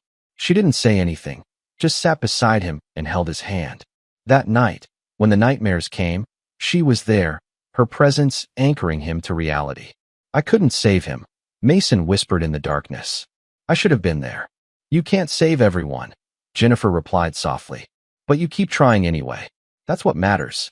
As her shoulder healed, Jennifer continued reporting from the base, but she always made time to visit the medical tent. Mason found himself looking forward to their conversations, to the way she challenged his thinking and made him laugh despite the chaos around them. The day Jennifer was cleared to return to active reporting, she kissed Mason goodbye outside the medical tent. Don't get too comfortable, Doc, she smiled. You haven't heard the last of me. Be careful out there, Mason called after her. I'd rather not see you on my operating table again. No promises, Jennifer waved with her good arm. But I'll try to come back in one piece. True to her word, Jennifer returned regularly to the base, officially to cover medical stories, but increasingly to spend time with Mason. Their relationship deepened through shared experiences and understanding, built on a foundation of mutual respect and genuine connection. When Mason's tour ended, the decision to build a life together came naturally. They chose Colorado Springs, close enough to Denver for Jennifer's work, but far from the suffocating influence of Mason's family. His experience earned him a position at Memorial Hospital's Trauma Center, while Jennifer's war coverage gained national recognition. Their home was modest by Blackwood standards, a comfortable house with a view of the mountains. Mason's parents, Richard and Eleanor, made their disappointment clear during their first visit. "Really, darling?" Eleanor surveyed the kitchen with barely concealed disdain. "You could afford something much more suitable. The country club area has several lovely properties available." "This is suitable, Mother," Mason replied firmly. "It's exactly what we want." Jennifer squeezed his hand under the table, understanding without words the pressure he felt. Later, after his parents left, she found him in their small garden, looking at the mountains. "You okay?" she asked, wrapping her arms around him from behind. "Yeah." Mason leaned back into her embrace. "Just wondering if I'll ever be what they want me to be." "Don't." Jennifer turned him to face her. "You're exactly who you should be. They'll either accept that or they won't." Mason kissed her forehead, grateful for her unwavering support. They'd built their relationship on truth and understanding, far from the superficial connections his parents valued. He believed they could weather any storm together, secure in their foundation of trust. He couldn't have known then how thoroughly that trust would be tested or how completely it would shatter. Chapter 2. The Unraveling. Dr. Russell Walsh strode through Memorial Hospital's corridors like he owned them, his Harvard credentials and surgical innovation awards lending him an aura of untouchable excellence. Mason noticed the change in atmosphere immediately. Nurses straightened their postures, junior doctors scrambled to appear busy, and administrators hovered attentively whenever Walsh appeared. "Blackwood," Walsh caught Mason after a trauma conference. "Heard you did some interesting work with battlefield triage protocols. We should discuss it over drinks sometime." Mason studied the man carefully. Walsh's reputation preceded him: brilliant surgeon, accomplished mountaineer, and the hospital board's newest golden boy. Something about his practiced charm set off warning bells in Mason's mind, reminding him of his father's social maneuvering. "Sure," Mason replied neutrally, "when schedules aligned." He mentioned the encounter to Jennifer that evening over dinner. She seemed unusually interested, her reporter's instincts sparked. "Russell Walsh, the pioneering trauma surgeon." Jennifer leaned forward. "I've been trying to get an interview with him for months. His work on emergency medicine in extreme environments could make an amazing feature." Mason pushed his pasta around his plate. "There's something off about him. Too polished, too perfect." Jennifer laughed. "Not everyone with social skills is fake, Mason. Some people are just naturally charismatic." The change was subtle at first. Jennifer started working later, citing a series of important stories. Her phone became a constant companion, always face down when Mason was nearby. Their evening conversations grew shorter, her responses distracted. Mason noticed other shifts too. His parents' social events, which they'd usually avoided, suddenly featured Walsh prominently. Eleanor Blackwood particularly doted on him, treating him with the warmth she'd always withheld from her own son. "Russell is such a credit to the medical community," Eleanor gushed during one dinner party. "So involved in hospital leadership, and his charity work is exemplary." Mason felt Jennifer's attention drift whenever Walsh entered a room. He saw the lingering glances, the private smiles, but trusted her completely. Their relationship was built on understanding and honesty. Surely she would tell him if something was wrong. The charity gala shattered that illusion. Mason watched from across the ballroom as Jennifer and Walsh danced, their bodies closer than strictly necessary, their conversation intimate enough to exclude others. Walsh's hand rested possessively on Jennifer's lower back, and she made no move to discourage him. "They make a striking couple," Richard Blackwood commented, appearing beside Mason. "Russell understands the importance of social connections. Something you never quite grasped, son." Mason maintained his composure, years of trauma medicine helping him compartmentalize the emotional blow. He focused on the upcoming wilderness rescue training program, throwing himself into preparation as a distraction from his growing suspicions. The truth revealed itself during a mountain rescue operation. A climber was stranded on a difficult route, requiring both medical and technical climbing expertise. Mason and Walsh were called in together, their skills complementing each other despite the underlying tension. During the helicopter ride, Walsh's phone lit up with a message. Mason couldn't help seeing Jennifer's name and the words that destroyed his world. Last night was amazing. I miss you already. The rescue became a study in professional detachment. Mason worked, his military training taking over as he pushed personal feelings aside. The stranded climber survived, oblivious to the drama unfolding above him. That night, Mason began gathering evidence. He installed security cameras at home, tracked Jennifer's movements, and documented patterns he'd previously ignored. The truth was worse than he'd imagined. The affair had been going on for months. Jennifer and Walsh met at upscale hotels, coordinating their stories carefully. They used burner phones to avoid detection, planned their encounters around Mason's hospital shifts. He found emails discussing their future plans, a fresh start somewhere else, away from Mason's issues and emotional baggage. The betrayal cut deeper when Mason discovered his parents' involvement. They'd known about the affair, had even facilitated meetings by inviting both Jennifer and Walsh to social events. Eleanor's sudden interest in hospital functions made terrible sense. She'd been playing matchmaker, helping destroy her son's marriage while maintaining social appearances. The confrontation, when it came, revealed Jennifer's true character. She sat across from Mason in their kitchen, her reporter's composure cracking under the weight of evidence he presented. "I never meant to hurt you," she began, but Mason cut her off. "Save the story for your readers." His voice was eerily calm. "I want the truth for once." Jennifer's expression hardened. "The truth? Fine. You're never really here, Mason. Even when you're physically present, part of you is still in Afghanistan. I needed someone who could fully engage with my life, my career. Someone like Walsh." Mason's laugh held no humor. "A man who cheats with his colleagues' wives? That's the emotional engagement you wanted." "Russell understands ambition," Jennifer shot back. "He supports my goals instead of hiding in a modest house, avoiding social connections that could advance both our careers." "My parents' social circle, you mean?" Mason watched understanding dawn on her face. "Yes, I know about their involvement. Eleanor's dinner parties, Richard's strategic introductions. Tell me, was it their idea or Walsh's?" Jennifer's silence was answer enough. Mason stood, his decision made. "I'll have divorce papers drawn up. Don't worry about your reputation. I won't make it messy. That's what you really care about, isn't it? Appearances." Mason, wait. Jennifer reached for him, but he stepped back. "We can talk about this. Maybe counseling." "No." Mason's voice was final. "We're past that. You, Walsh, my parents, you've made your choices. Now you can live with them." The divorce proceedings proved his parents' ultimate betrayal. They sided openly with Jennifer, providing statements about Mason's troubling tendencies and inability to maintain healthy relationships. They claimed his military service had damaged him, made him unfit for civilian life. The final blow came through his medical fund, $40,000 saved from his military service and hospital work. His parents accessed it through an old power of attorney, emptying it completely. They claimed Jennifer deserved compensation for emotional labor and psychological damage during their marriage. Mason learned the money funded Jennifer and Walsh's honeymoon in the Maldives through hospital gossip. Photos of their beach wedding appeared in local social pages, with Eleanor proudly sharing them online and calling Jennifer the daughter we always wanted. In his apartment that night, Mason stared at his military medals and combat medical citations.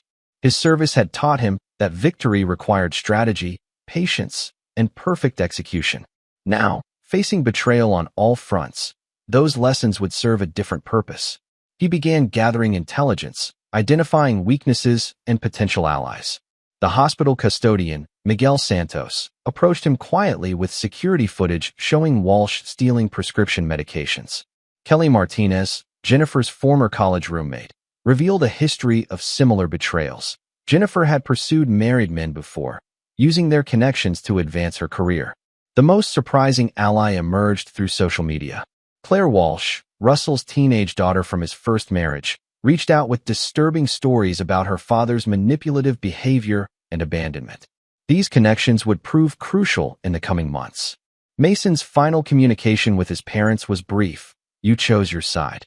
Now live with it." Then he disappeared from their social circle, leaving them to wonder what their betrayal would ultimately cost. The game was changing, and Mason intended to play it to win. Chapter 3. The betrayal deepens. The divorce proceedings unfolded like a carefully orchestrated character assassination.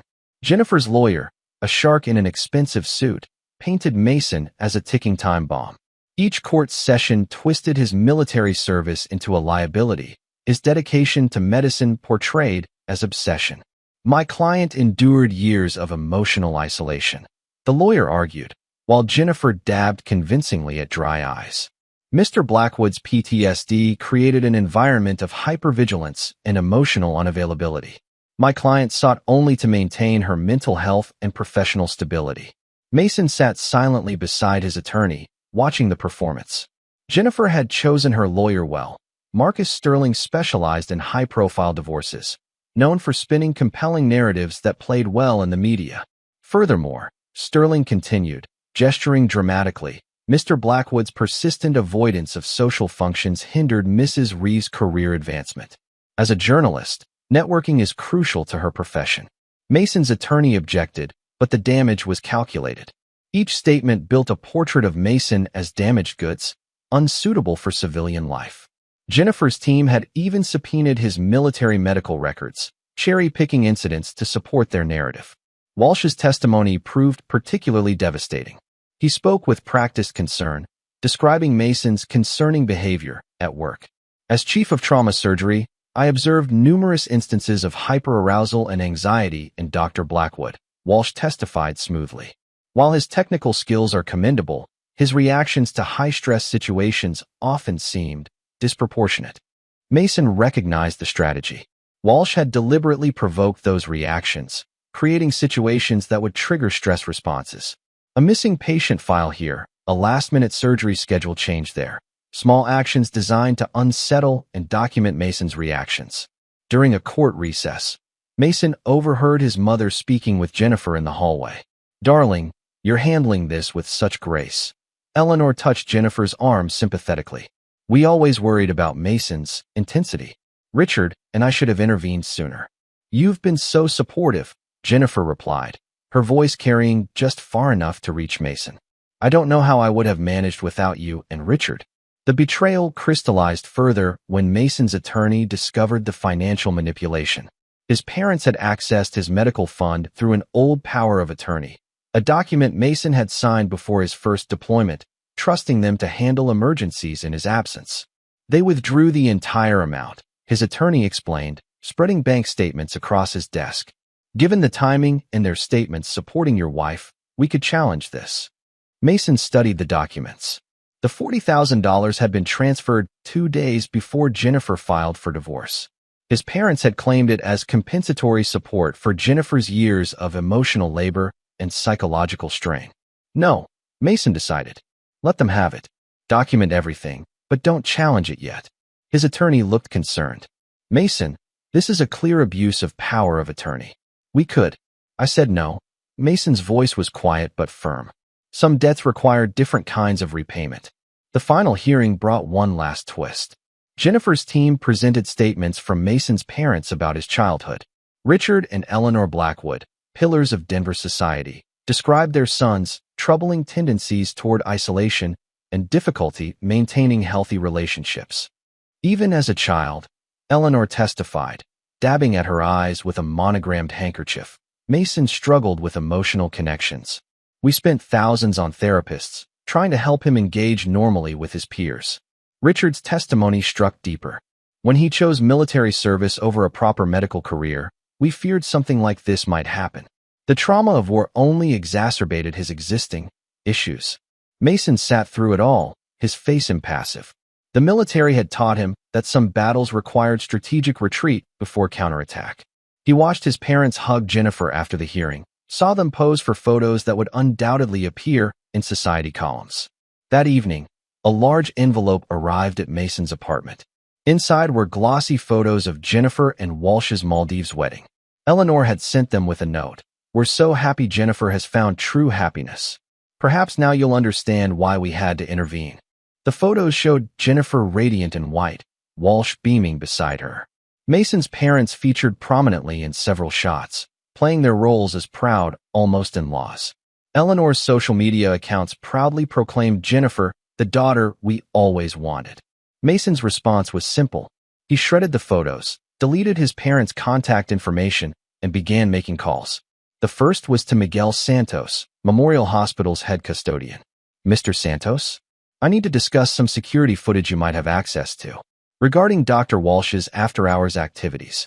The second call went to Kelly Martinez, Jennifer's former roommate from Columbia Journalism School. Kelly? Mason Blackwood. I think we should talk about Jennifer's history with married colleagues at her previous networks. The most unexpected contact came through social media. A message from Claire Walsh, Russell's 16-year-old daughter. Dr. Blackwood? I know what my father did to you. It's not the first time. We should meet. These connections would form the foundation of Mason's response. But first, he sent one final message to his parents. You chose your side. Now live with it. Then he began the careful work of planning his retaliation. The military had taught Mason that revenge, like combat medicine, required preparation, precision, and patience. As he reviewed the evidence his new allies provided, a plan began taking shape.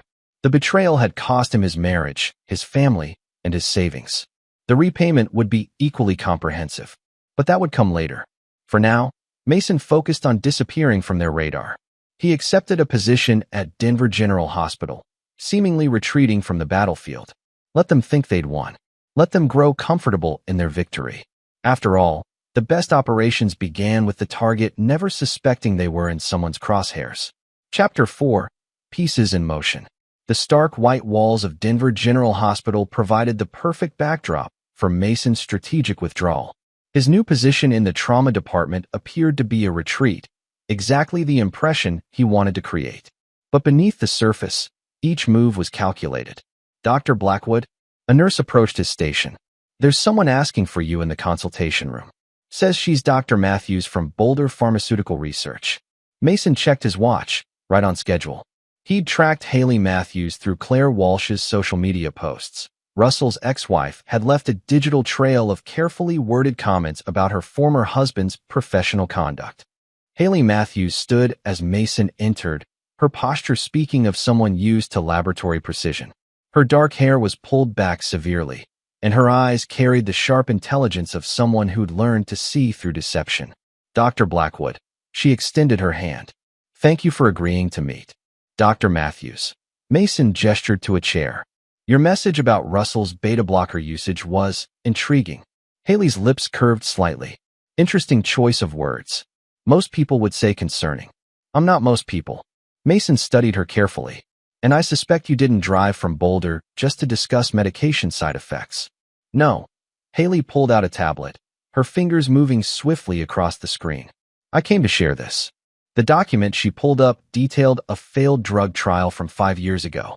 Mason scanned the data, noting the patterns of complications and carefully worded explanations. These patient outcomes, he pointed to a specific section. They don't match the published results. Because they were never published, Haley's voice held controlled anger. Russell buried them, used his connections to arrange private settlements. No deaths, but several patients suffered severe complications. Mason leaned back, pieces clicking into place. This is why you left him. Part of it. Haley's fingers tightened on the tablet. That and finding out about his pattern with vulnerable women.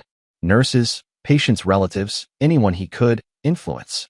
Their conversation was interrupted by Mason's pager. As he checked it, Haley spoke again.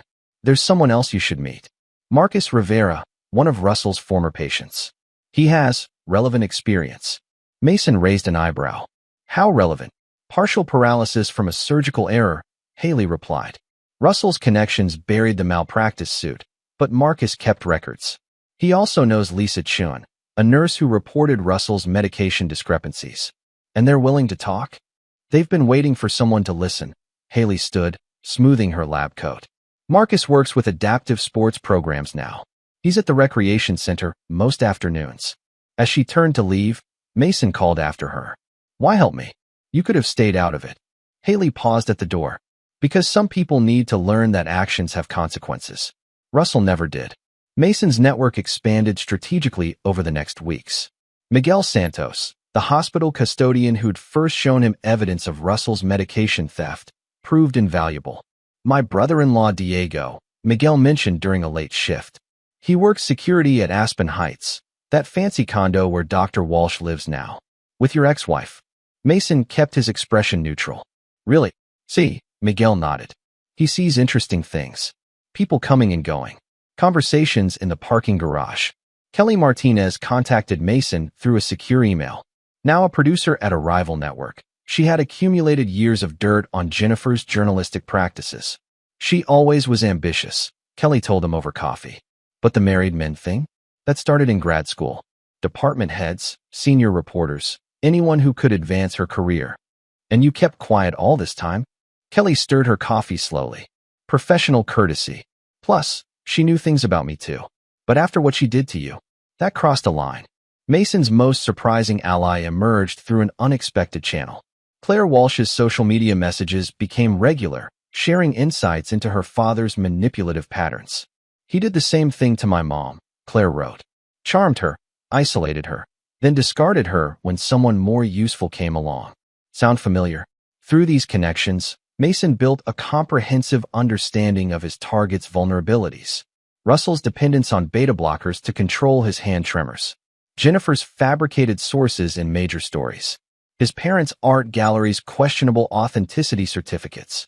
Each piece of information was a weapon, waiting to be deployed. Mason took detailed notes, organizing them with the same care he'd once used for battlefield medical supplies. The next phase would require perfect timing and coordination. A message from Haley arrived late one night. Marcus and Lisa want to meet. Tomorrow, 3 p.m., Boulder Creek Trail. Mason replied simply, I'll be there. The pieces were in motion. Now it was time to start applying pressure. Chapter 5, The Web Titans. The first anonymous tip reached the hospital board on a Tuesday morning. A carefully worded email expressing concern about Dr. Walsh's erratic behavior during night shifts. Miguel's security footage, showing Russell stumbling slightly after a 36-hour rotation, provided just enough visual evidence to raise doubts.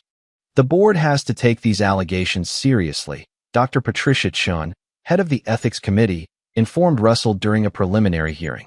Multiple staff members have reported concerns. Russell's legendary confidence showed its first crack. This is ridiculous. I've never had a single patient complaint. Nevertheless, Dr. Chun consulted her notes. We'll need you to submit to random drug and alcohol screenings. Claire Walsh's involvement deepened after Jennifer's clumsy attempts at bonding. Mason received recordings of their shopping trips. Jennifer's condescension clear in each interaction. You must miss your mom. Jennifer's voice dripped sympathy. At least your dad has me now. I understand these situations. Mason's PTSD made him basically absent too. Claire's response was cold. Interesting comparison. My mom was actually there for me. Until your precious Russell destroyed her life. Jennifer's professional life began fraying at the edges. Sources from her award-winning war corruption story contacted her network, claiming misquotes and fabricated interviews. Kelly Martinez ensured these recantations reached key editorial staff. Ms. Reeves, her editor, called her in one morning.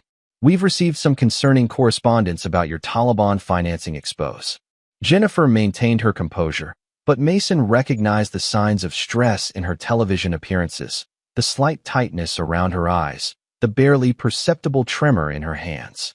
Russell's problems multiplied subtly. His climbing gear developed mysterious issues, a frayed rope here, a loose carabiner there. Never enough to cause serious harm, but sufficient to shake his confidence on difficult routes. I don't understand it, he complained to Jennifer over dinner, unaware that Diego's security cameras caught their conversation. I always check my equipment thoroughly. Strange calls came to his office at odd hours. When answered, only silence greeted him. His car required increasingly frequent repairs for minor but irritating problems. The psychological pressure began showing results. Russell's hands trembled more noticeably during surgeries. He increased his beta blocker dosage, not realizing the medication had been subtly altered through Haley's pharmaceutical connections. The anxiety should be decreasing, he muttered during a consultation, flexing his fingers. Instead, it's getting worse. Mason's parents faced their own carefully orchestrated challenges. Anonymous tips to regulatory agencies triggered intense audits of Richard's investment firm. Questions arose about Eleanor's art gallery's authentication procedures. Mrs. Blackwood, an insurance investigator, reviewed her records. Several of these certificates show irregularities. We'll need to conduct a thorough review. The pressure built gradually, each small stress combining to create mounting tension. Russell started missing procedures, his legendary steadiness deserting him at crucial moments. Dr. Walsh, the chief of surgery, confronted him after a near miss in the OR. Perhaps you should take some time off. Your recent performance has been concerning. Jennifer's network received more evidence suggesting pattern of fabrication in her stories. Kelly Martinez orchestrated the whispers perfectly, ensuring they reached the right ears at the right moments. Lisa Chin chose her moment carefully, presenting her documentation of Russell's medication discrepancies to the hospital board. Miguel's security footage provided supporting evidence, not enough for immediate action, but sufficient to raise serious concerns. Claire Walsh's recordings of Jennifer's condescending behavior circulated among hospital staff, damaging both Jennifer and Russell's reputations. The teenager's obvious authenticity made her accounts impossible to dismiss. Mason watched it all from a careful distance, sharing occasional dinners with Haley as they monitored the unfolding chaos. Their conversations focused on strategy and timing, but something else began developing between them, a connection built on shared understanding of betrayal and justice. It's not just revenge, Haley observed one evening. It's correction, balancing the scales. Mason nodded, understanding completely. Some lessons can only be taught through consequences. Chapter 6. Breaking Points. The pressure began showing tangible results. Russell's legendary wavered, his hands trembling visibly during a routine appendectomy. The hospital board, already concerned about the drinking allegations, launched a formal investigation. Dr. Walsh, the board chairman, addressed him directly. We've received multiple reports of impaired performance, combined with the previous concerns about substance use. This is absurd, Russell interrupted, but his voice lacked its usual authority. I've given years of exceptional service to this hospital. Nevertheless, the chairman continued, your surgical privileges are suspended pending review. Jennifer's professional reputation suffered by association. Her stories faced increasing scrutiny, her sources questioned, her objectivity doubted. The network assigned another reporter to cross-check her current investigations. Claire Walsh delivered another calculated blow, publicly reconciling with her father only to share damaging information about his past behavior with key hospital board members. He abandoned my mom when she got sick, Claire told Dr. Chun, her teenage sincerity compelling. Just like he's done with all his relationships. Ask Jennifer about his new friendship with that pharmaceutical rep. Lisa Chin's documentation of Russell's medication discrepancies gained new weight when combined with Miguel's security footage. The pattern of missing inventory and altered records became impossible to ignore. The numbers don't lie. Lisa presented her findings to the Pharmacy Review Board. And I'm not the only one who noticed. Jennifer's career imploded spectacularly during a live broadcast. Reporting on a military corruption story, she was blindsided by evidence that she'd fabricated quotes from a key source. Ms. Reeves, her producer, spoke through her earpiece. We're cutting the segment. Return to the studio immediately. The network launched an immediate investigation, suspending her indefinitely. Kelly Martinez ensured the story spread throughout the industry, closing doors before Jennifer could seek alternative positions. Mason's parents reached their breaking point when Richard's firm lost several major clients due to the ongoing audits. Eleanor's gallery faced cancellations from prominent artists concerned about authentication issues. Our reputation is ruined. Eleanor wept during a country club lunch, unaware that her words would spread through the gossip network. After all our years in Denver society, their attempts to access Mason's remaining accounts failed. He'd locked everything down with the same attention to detail he'd learned in combat medicine. The final stroke came through Marcus Rivera. His detailed records of Russell's surgical error, combined with similar cases Haley had documented, reached the state medical board. While these incidents alone might not warrant criminal charges, the board's preliminary findings stated, the pattern of behavior requires expanded investigation. Russell, facing professional ruin in Colorado, grabbed at an unexpected lifeline. a prestigious surgical fellowship in Minnesota. The offer came through Haley's research connections, a perfect trap disguised as an escape route. "It's a chance to start fresh," he told Jennifer, his relief palpable. "Away from all these baseless accusations." Mason monitored the collapse from a strategic distance, sharing quiet evenings with Haley as they tracked their plan's progress. Their relationship evolved naturally, built on mutual understanding and shared purpose. Jennifer found herself increasingly isolated. Her parents, disgusted by the affair and recent scandals, cut contact. Her professional network, wary of controversy, stopped returning calls. Even Russell grew distant, focused solely on salvaging his career. The foundations of their perfect life crumbled, each piece giving way according to Mason's calculations. The price of betrayal was being paid in full, one carefully orchestrated disaster at a time. Chapter 7. Calculated Risks. Mason adjusted his camera lens, focusing on the private clinic nestled against the foothills outside Denver. Through his viewfinder, he captured a steady stream of luxury vehicles arriving and departing, each one carrying wealthy clients seeking experimental treatments. "Got anything interesting?" Lisa Chen's voice came through his earpiece. The nurse had positioned herself near the clinic's service entrance, disguised as a delivery worker. "Range Rover, diplomatic plates," Mason murmured, snapping photos. "Third time this week." His wildlife photography hobby, developed during recovery from Afghanistan, provided perfect cover for surveillance. The long-lens camera documented patterns, unusual delivery schedules, unmarked vehicles, familiar faces entering through side doors. "Dr. Walsh just arrived," Lisa reported, looking nervous, carrying his private medical bag. Mason zoomed in, capturing Russell's furtive glances as he entered the clinic. The former surgical star had fallen far from his Harvard-educated heights, now reduced to conducting unauthorized trials in this hidden facility. Later that evening, Mason met with Lisa in a quiet coffee shop, reviewing the evidence they'd gathered. "These medication manifests don't match any legal protocols," Lisa pointed to several documents. "The combinations they're using, it's dangerous." "That's what Haley said," Mason nodded. She analyzed the formulations. "They're mixing approved procedures with experimental drugs, hoping to speed up recovery times." "And the funding?" "Traces back to my parents." Mason pulled up financial records on his laptop. Eleanor's art gallery laundered the money through fake sales. Richard's investment firm provided the initial capital. A message from Claire Walsh lit up his phone. "Dad tested similar treatments on Mom years ago. I found her old medical records. The complications nearly killed her." The pieces aligned perfectly. Russell's unauthorized trials, his parents' financial involvement, and Jennifer's silence all connected to form a devastating picture. Diego Ramirez's intelligence proved crucial. The security guard had planted listening devices in Jennifer and Russell's condo, revealing another layer of betrayal. "She's recording everything." Diego played an audio file during their meeting, planning to expose the clinic once Russell takes that Minnesota position. Thinks she can claim whistleblower status, save her career. Mason leaned back, considering the implications. "Does Russell know?" "Not yet," Diego grinned. "But he will."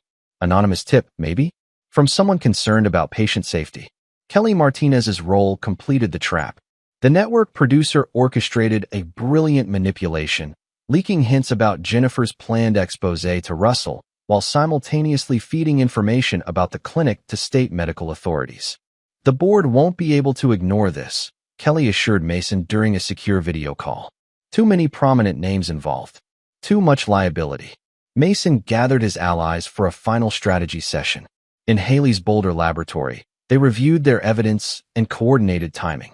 "The medication tampering is most serious." Haley highlighted key passages in the clinic's records. "They're using my research on beta blockers as a base, but the modifications are reckless. These combinations could cause permanent damage." "We have proof of at least 12 cases," Marcus Rivera added, wheeling his chair to the conference table. "All wealthy patients, all promised miracle recoveries, all suffering complications that were quietly settled." Lisa Chen spread out her documentation. "The hospital board's already suspicious of Russell's prescribing patterns. This will confirm their worst fears." "And Jennifer?" Claire asked, her young face hard with determination. "What about her role?" "Her own recordings will bury her," Kelly explained. She knew about the dangers for months, but kept quiet. Traded patient safety for exclusive access to society scandals. Mason surveyed his team. Each one had suffered from Russell's actions, each now instrumental in exposing the truth. The next phase would require perfect coordination, but the foundation was set. Start the sequence tomorrow, he decided. Diego, make sure Russell finds out about Jennifer's recordings. Kelly, have your sources ready to verify the clinic's activities. Lisa, coordinate with the medical board. The meeting ended with quiet determination. As his allies departed, Mason felt a familiar calm, the same focus he'd known in combat triumph, when lives hung on split-second decisions. Haley remained behind, reviewing data on her tablet. You know this will destroy them all. Russell, Jennifer, your parents, there's no coming back from this. They made their choices, Mason replied. Now they face the consequences. The next morning, Mason's camera captured the beginning of the end, Russell arriving early, agitation visible in his movements. The anonymous tip about Jennifer's betrayal had landed perfectly. The dominoes were falling. Now they would watch them crash. Chapter 8, House of Cards. The clinic investigation exploded like a carefully placed demolition charge. State medical investigators descended on the facility, their arrival timed perfectly with an anonymous data dump to major news outlets. Richard Blackwood learned about the raid during a country club lunch. His phone buzzed with urgent messages from lawyers as reporters gathered outside his investment firm. Mr. Blackwood, a young associate, burst into the dining room. The SEC is in the lobby. They have questions about the clinic funding. Eleanor's art gallery faced simultaneous scrutiny. Insurance investigators swarmed the premises, armed with evidence of falsified authenticity certificates and suspicious sales patterns. Mrs. Blackwood, an investigator, held up documentation. Can you explain these transactions? Large sums moving through shell companies, all tied to artwork that doesn't seem to exist. Russell's Minnesota fellowship evaporated overnight. The Offering Hospital's board received an anonymous package detailing his unauthorized trials, complete with patient records and pharmaceutical orders. I don't understand, Russell protested during an emergency conference call. Those records were secured, private. Were they? The board chairman's voice was ice. Like the records of your ex-wife's treatment? The one that nearly killed her. Jennifer's attempt to play whistleblower backfired spectacularly. Mason released her recorded conversations through Kelly's media contacts, revealing months of complicity in exchange for social access. Ms. Reeves, her network president, addressed her via video call. We have evidence you knew about these dangerous treatments for months. That you traded silence for exclusive stories. Care to comment? Claire Walsh's social media posts delivered the human element. Years of documented emotional abuse from Russell. Text messages showing his manipulation. Medical records revealing his experimental treatments on her mother. He used me. Claire's viral video testimony rang with raw truth. Used my mom, used Jennifer, used everyone. Then discarded us when we stopped being useful. The climbing community, led by Marcus Rivera's adaptive sports organization, publicly condemned Russell. Former climbing partners shared stories of his reckless behavior, his disregard for safety protocols. Walsh's reputation for risk-taking wasn't just on the mountains, Marcus told reporters. Ask his patients about the chances he took with their lives.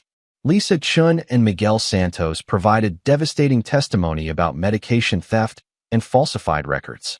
The hospital board's investigation expanded into a criminal probe.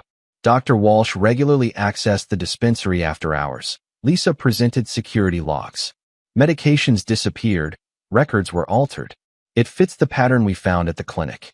Diego's security footage showed Russell disposing of evidence. Documents shredded, hard drives wiped.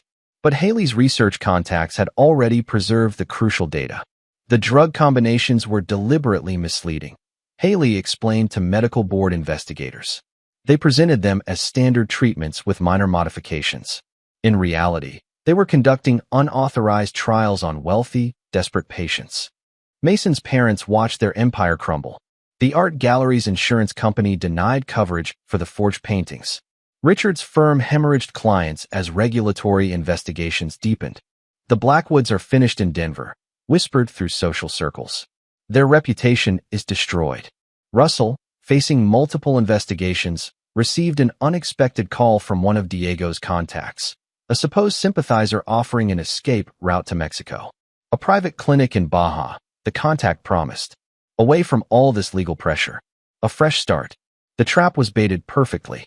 Russell grabbed the lifeline, not realizing he was sealing his own exile. Mason monitored the collapse through his network of allies. Each piece fell precisely as planned, each betrayal exposed with perfect timing. "You've orchestrated quite a symphony," Haley observed as they reviewed the aftermath. "They never saw it coming. They saw what they wanted to see," Mason replied. "Just like they always did." Chapter 9, Final Moves. Jennifer's desperate attempt at reconciliation came through her old email account. "Mason, please. I was manipulated by Russell, by your parents. We could start fresh." She didn't realize Mason had predicted this move months ago, had planted the seeds that would drive her to it.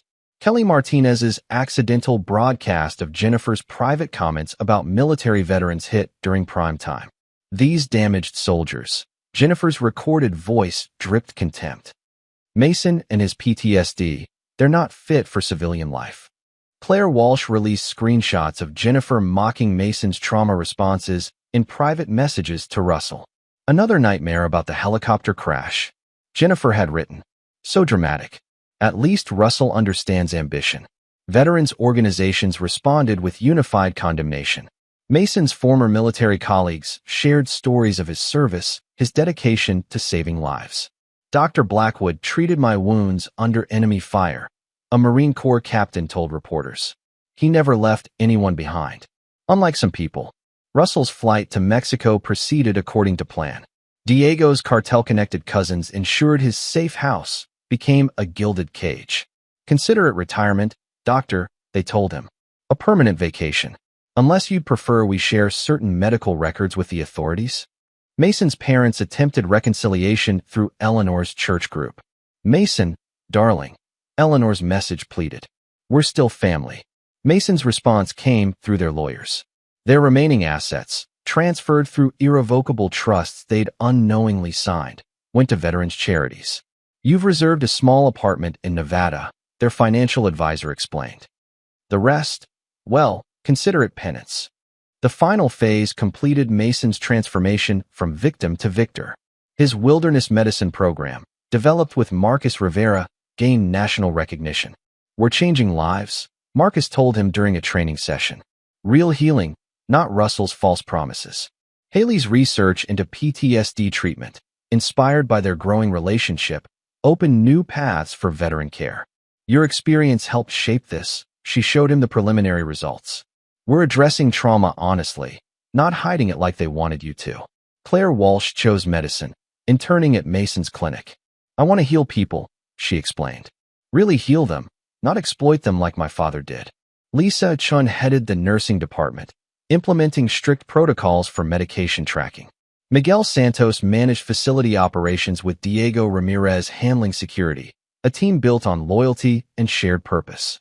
Kelly Martinez's documentaries about veteran recovery won awards, featuring success stories from Mason's program. "The truth makes better stories," she told him. "Better than anything Jennifer fabricated."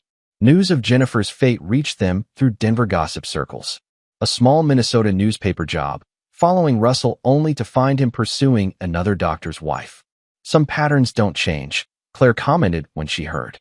"Dad always did prefer married women." "More challenging," he said. The Blackwoods adjusted poorly to modest living. Their attempts to rebuild their wealth failed against Mason's financial barriers. "Your parents tried accessing the trust funds again," their lawyer reported. The veterans' charities lawyers shut them down completely. Russell survived in Mexico, teaching English with trembling hands. His experimental treatment victims, represented by Marcus Rivera's legal team, received settlements from the Blackwoods' seized assets. "Justice comes in many forms," Marcus noted, watching former patients receive their compensation. "Sometimes it's about more than money." Mason and Haley's wedding reflected their shared values, small, genuine, surrounded by proven friends. Their honeymoon photo captured a simple sunset by a mountain lake. Claire Walsh stood beside them as maid of honor, her smile genuine, unlike Jennifer's society page poses. The transformation was complete. Mason Blackwood emerged stronger, surrounded by authentic relationships built on trust and loyalty. Chapter 10. Aftermath and Ascension. 5 years after the reckoning, Mason's wilderness medicine program had become a model for trauma care. The training center, nestled in the Colorado mountains, combined military experience with innovative treatment approaches. Another successful evacuation, Marcus announced, wheeling in from the helicopter pad. The adaptive climbing techniques worked perfectly. The facility hummed with purposeful activity. Lisa Chen supervised trauma simulations while Miguel Santos coordinated logistics. Diego Ramirez's security teams ensured privacy from unwanted intrusion. Dr. Blackwood, Claire Walsh approached, medical textbooks under her arm. Got a minute to review this treatment protocol? Mason smiled at Russell's daughter, now a promising medical student. Always. How's the research project going? Focusing on ethical patient care, Claire's voice held conviction. Learning from past mistakes. Both my father's and others. Haley's PTSD research had revolutionized veteran care. Her laboratory developed treatments emphasizing honesty and comprehension over quick fixes. The latest trials show significant improvement, she shared during their evening walk. Real healing takes time, but the results last. Kelly Martinez's documentary series brought their work to national attention. Healing Warriors showcased veterans recovering through Mason's program. The network wants another season, Kelly mentioned during a filming break. Your success stories resonate much better than Jennifer's fake exposés. News of their former adversaries arrived sporadically. Jennifer struggled at her Minnesota paper, her attempts at career resurrection blocked by her documented fabrications. She tried submitting a story about medical corruption, Kelly reported. Editor fact-checked it against her history. Rejected immediately. Russell taught basic English in a small Mexican town, his surgical career a fading memory. His hands shook too badly for even simple medical work. The cartel keeps him on a short leash, Diego's cousins confirmed. He won't be returning to practice anywhere. The Blackwoods sent annual apology letters from their Nevada apartment. Mason filed them unopened with his war medals, reminders of battles fought and won. Your parents attempted another investment scheme, their lawyer informed him. The trust fund restrictions caught it immediately. Mason's new family gathered regularly, bound by choice rather than blood. Their barbecues celebrated connection, not social climbing. To real friendship, Marcus raised a glass at one gathering. And to karma, Claire Walsh, nearly finished with medical school, embodied their program's future. We're building something better, she told a group of new interns. Medicine based on healing, not profit. Mason and Haley's relationship deepened through shared purpose. Their work combined his practical experience with her research innovation. Remember when you first came to my lab? She asked during a quiet moment. Looking for ammunition against Russell? Found something better instead, Mason replied. A partner. A future. Their life celebrated substance over appearance, genuine achievement over social position. The transformation from betrayal's ashes proved more valuable than revenge. Mason's story circulated quietly in military circles, a masterclass in strategic patience and carefully chosen allies. The best victories, he told new program participants, come from building something worthwhile, not just destroying what's corrupt. Each year, on his divorce anniversary, Mason hosted his chosen family. They celebrated not the fall of enemies, but the rise of something better. The price of betrayal had been paid. The rewards of integrity proved far greater. In the end, Mason built more than justice. He created a legacy of healing, trust, and genuine human connection. In their mountain home, far from society's superficial measures of success, Mason and Haley lived the truth they'd fought to establish. Their work continued, helping others rebuild from trauma and betrayal. The final victory wasn't revenge, it was transformation. The man they'd tried to destroy had built something stronger, surrounded by people who understood the value of loyalty and truth. Mason's story ended not with destruction, but with creation. His new life stood as testament to resilience, proving that genuine connections outlast superficial success. The betrayers faced consequences, but the betrayed found purpose. In the end, that made all the difference. Epilogue, a decade later. 10 years after Mason Blackwood's calculated revenge transformed into unexpected redemption, his His wilderness medicine program had evolved into the nation's premier trauma care center. The Mountain Vista Medical Institute sprawled across 30 acres in the Colorado foothills, combining cutting-edge research with practical training. Dr. Blackwood, a young resident, approached Mason outside the Trauma Simulation Center. The new equipment for the high-altitude rescue program just arrived. Mason nodded, checking his tablet. At 45, his military bearing remained, though strands of gray now peppered his dark hair. Experience had softened his edges without dulling. "Have Dr. Walsh supervise the installation," he replied. She wrote the protocols for the new system. Claire Walsh had completed her medical degree with honors, specializing in emergency medicine. Now 32, she'd become the Institute's director of training, transforming her father's betrayal into fuel for positive change. Already on it, Claire emerged from the building, her confident stride matching her father's former grace but carrying none of his arrogance. The modifications for adaptive rescue scenarios are particularly promising. Mason watched her direct the installation team with natural authority. Claire had inherited Russell's surgical skill but combined it with genuine compassion, a healer rather than a performer. Inside his office, Mason found Haley reviewing research data. Their marriage had deepened into a powerful partnership, her scientific expertise complementing his practical experience. The latest PTSD treatment trials are showing remarkable results. Haley looked up from her computer. The combination of wilderness therapy and targeted neurological support is outperforming traditional approaches by 60%. Their work had revolutionized trauma care. Haley's research into the biochemistry of stress responses, inspired by Mason's experiences, had opened new pathways for treatment. The Institute now hosted doctors from around the world, eager to learn their integrated approach. Marcus Rivera rolled into the conference room, his wheelchair modifications showcasing the latest adaptive technology. As chief of patient advocacy, he ensured that every treatment program considered real-world applications. "Just finished a video call with the Paralympic Committee," Marcus announced. "They want to implement our adaptive wilderness training program nationally." Kelly's documentary about last year's successes convinced them. Kelly Martinez had transformed her network producer role into a platform for meaningful journalism. Her documentary series about the Institute's work won multiple awards, showcasing genuine human stories rather than sensationalized narratives. Speaking of Kelly, Mason checked his messages. Her latest piece on veteran recovery programs is airing tonight. The contrast with traditional approaches is quite striking. Lisa Chun, now the Institute's chief nursing officer, joined them with the day's reports. Her strict protocols for patient care and medication management had become industry standards, adopted by hospitals nationwide. The new nursing certification program is ready to launch. Lisa handed Mason a tablet. Miguel and Diego have already vetted the security protocols. Miguel Santos had risen from hospital custodian to facilities director, his attention to detail ensuring the Institute's complex operations ran smoothly. Diego Ramirez headed security, his team protecting patient privacy. Their conversation was interrupted by an alert on Mason's phone, a news notification that drew their attention. Former journalist Jennifer Reeves released from position at Minnesota Daily Herald amid new fabrication allegations. Multiple sources confirm pattern of misrepresentation continues. Mason dismissed the notification without comment. Jennifer's decline had continued steadily over the years. Each attempt to rebuild her career collapsed under the weight of her past deceptions.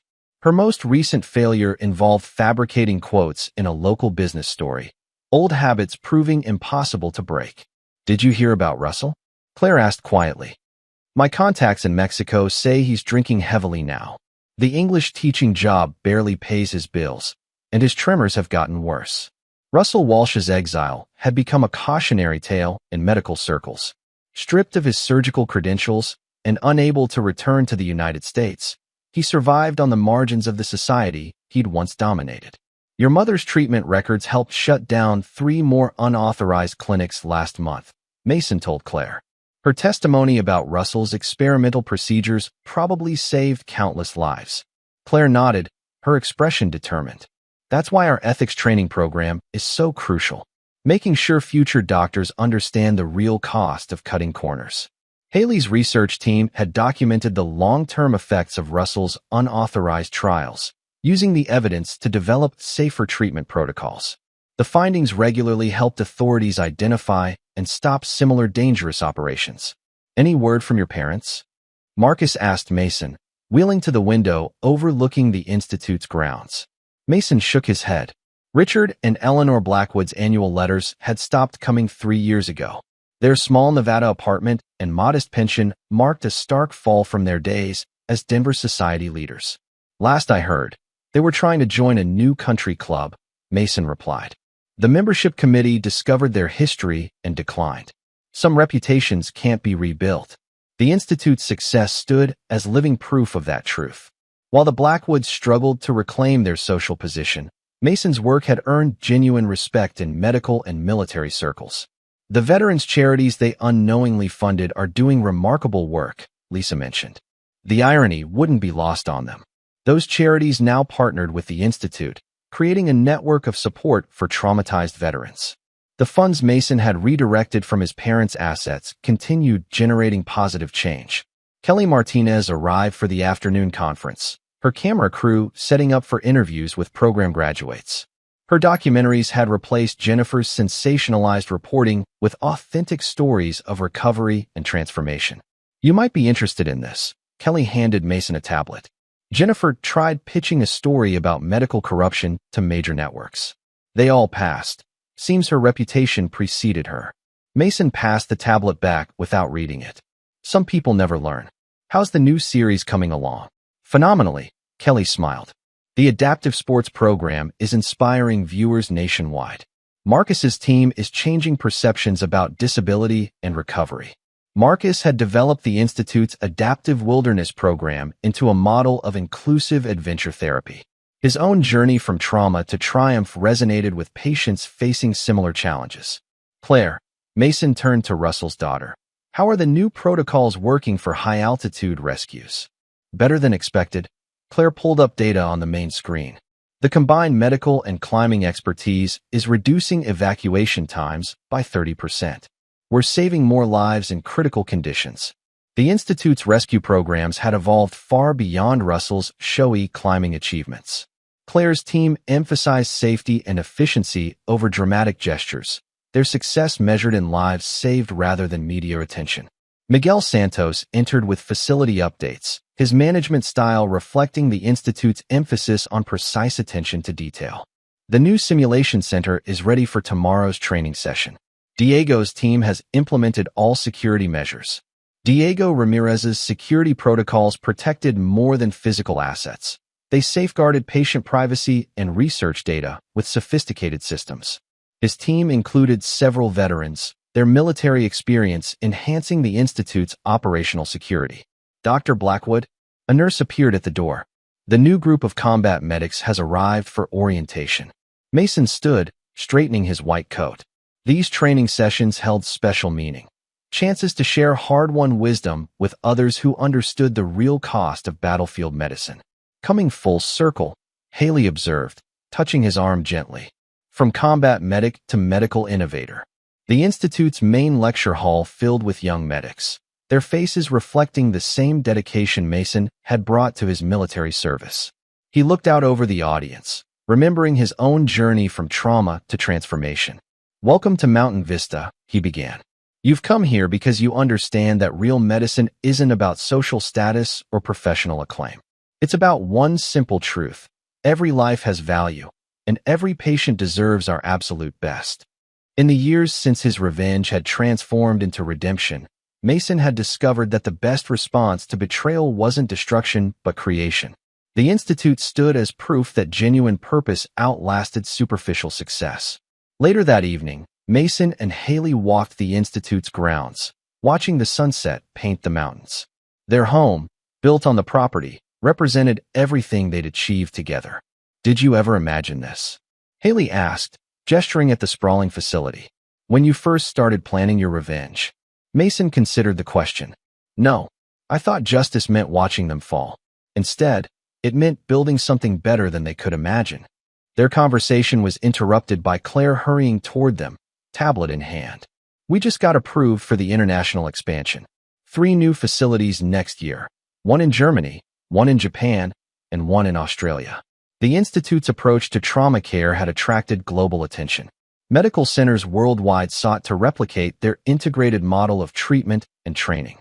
Kelly wants to document the expansion, Claire continued. Show how the program adapts to different cultural contexts while maintaining core principles. Mason nodded, remembering how his original plan for revenge had evolved into this mission of healing. The contrast between his current purpose and his enemy's fates proved that karma worked in unexpected ways. Jennifer remained trapped in her pattern of deception, each failed attempt at resurrection driving her further from redemption. Russell taught basic English to disinterested students, his trembling hands a constant reminder of his fall. The Blackwoods lived in obscurity, their social ambitions reduced to rejected club applications. But Mason's chosen family continued growing stronger.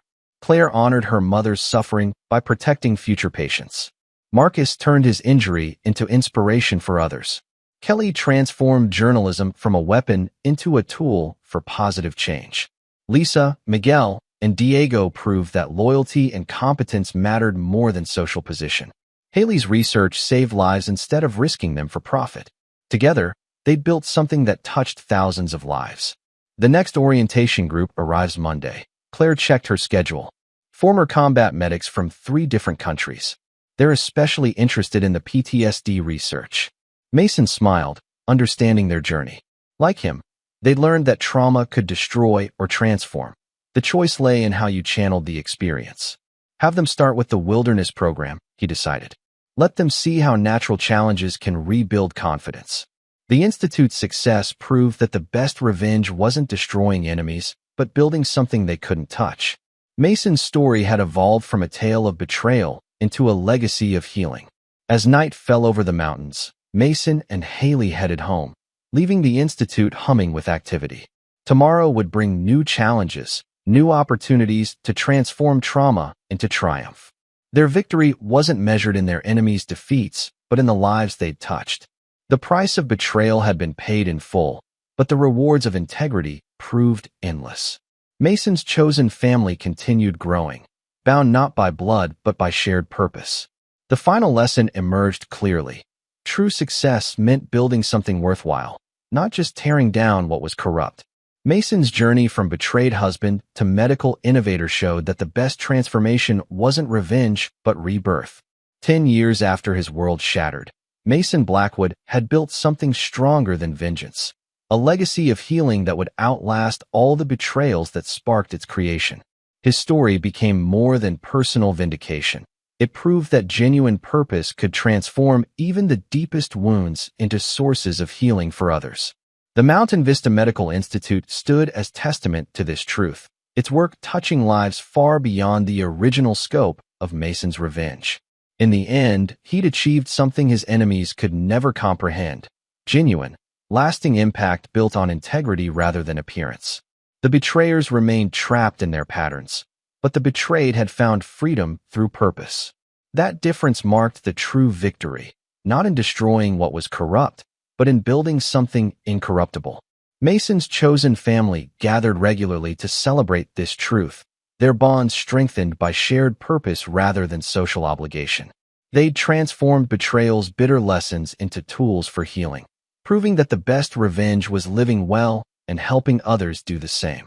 The story that began with betrayal ended with transformation, not just for Mason, but for everyone his new purpose touched. In creating the Institute, he'd built something his enemies could never achieve, a legacy of genuine positive change that would continue long after personal vengeance lost its meaning. This was the final victory, not watching enemies fall, but helping others rise. Mason's journey proved that true justice sometimes meant building something better than revenge. The price of betrayal had been paid, but the rewards of integrity continued growing, touching lives far beyond the original circle of revenge. The Mountain Vista Medical Institute stood as living proof that the best response to destruction was creation. Mason's chosen family had transformed betrayal's lessons into tools for healing, their work creating ripples of positive change that would continue long after personal grievances faded into history. In the end, Mason built more than justice. He created opportunity for countless others to transform their own trauma into triumph. That legacy, more than any revenge, marked his true victory over those who tried to destroy him. The story that began in betrayal ended in purpose, proving that the best transformation wasn't destroying enemies, but building something they couldn't touch. Mason's journey from victim to healer showed that true success meant creating positive change rather than pursuing personal vengeance. 10 years later, this truth continued guiding the Institute's work, touching lives far beyond the original scope of Mason's revenge. His chosen family remained strong, bound by shared purpose rather than social obligations, their work proving that genuine connections outlasted superficial success. The final lesson was clear. Real victory meant building something worthwhile, not just tearing down what was corrupt. Mason's legacy would continue through countless lives touched by the Institute's work, each success proving that integrity's rewards far outweighed revenge's satisfaction.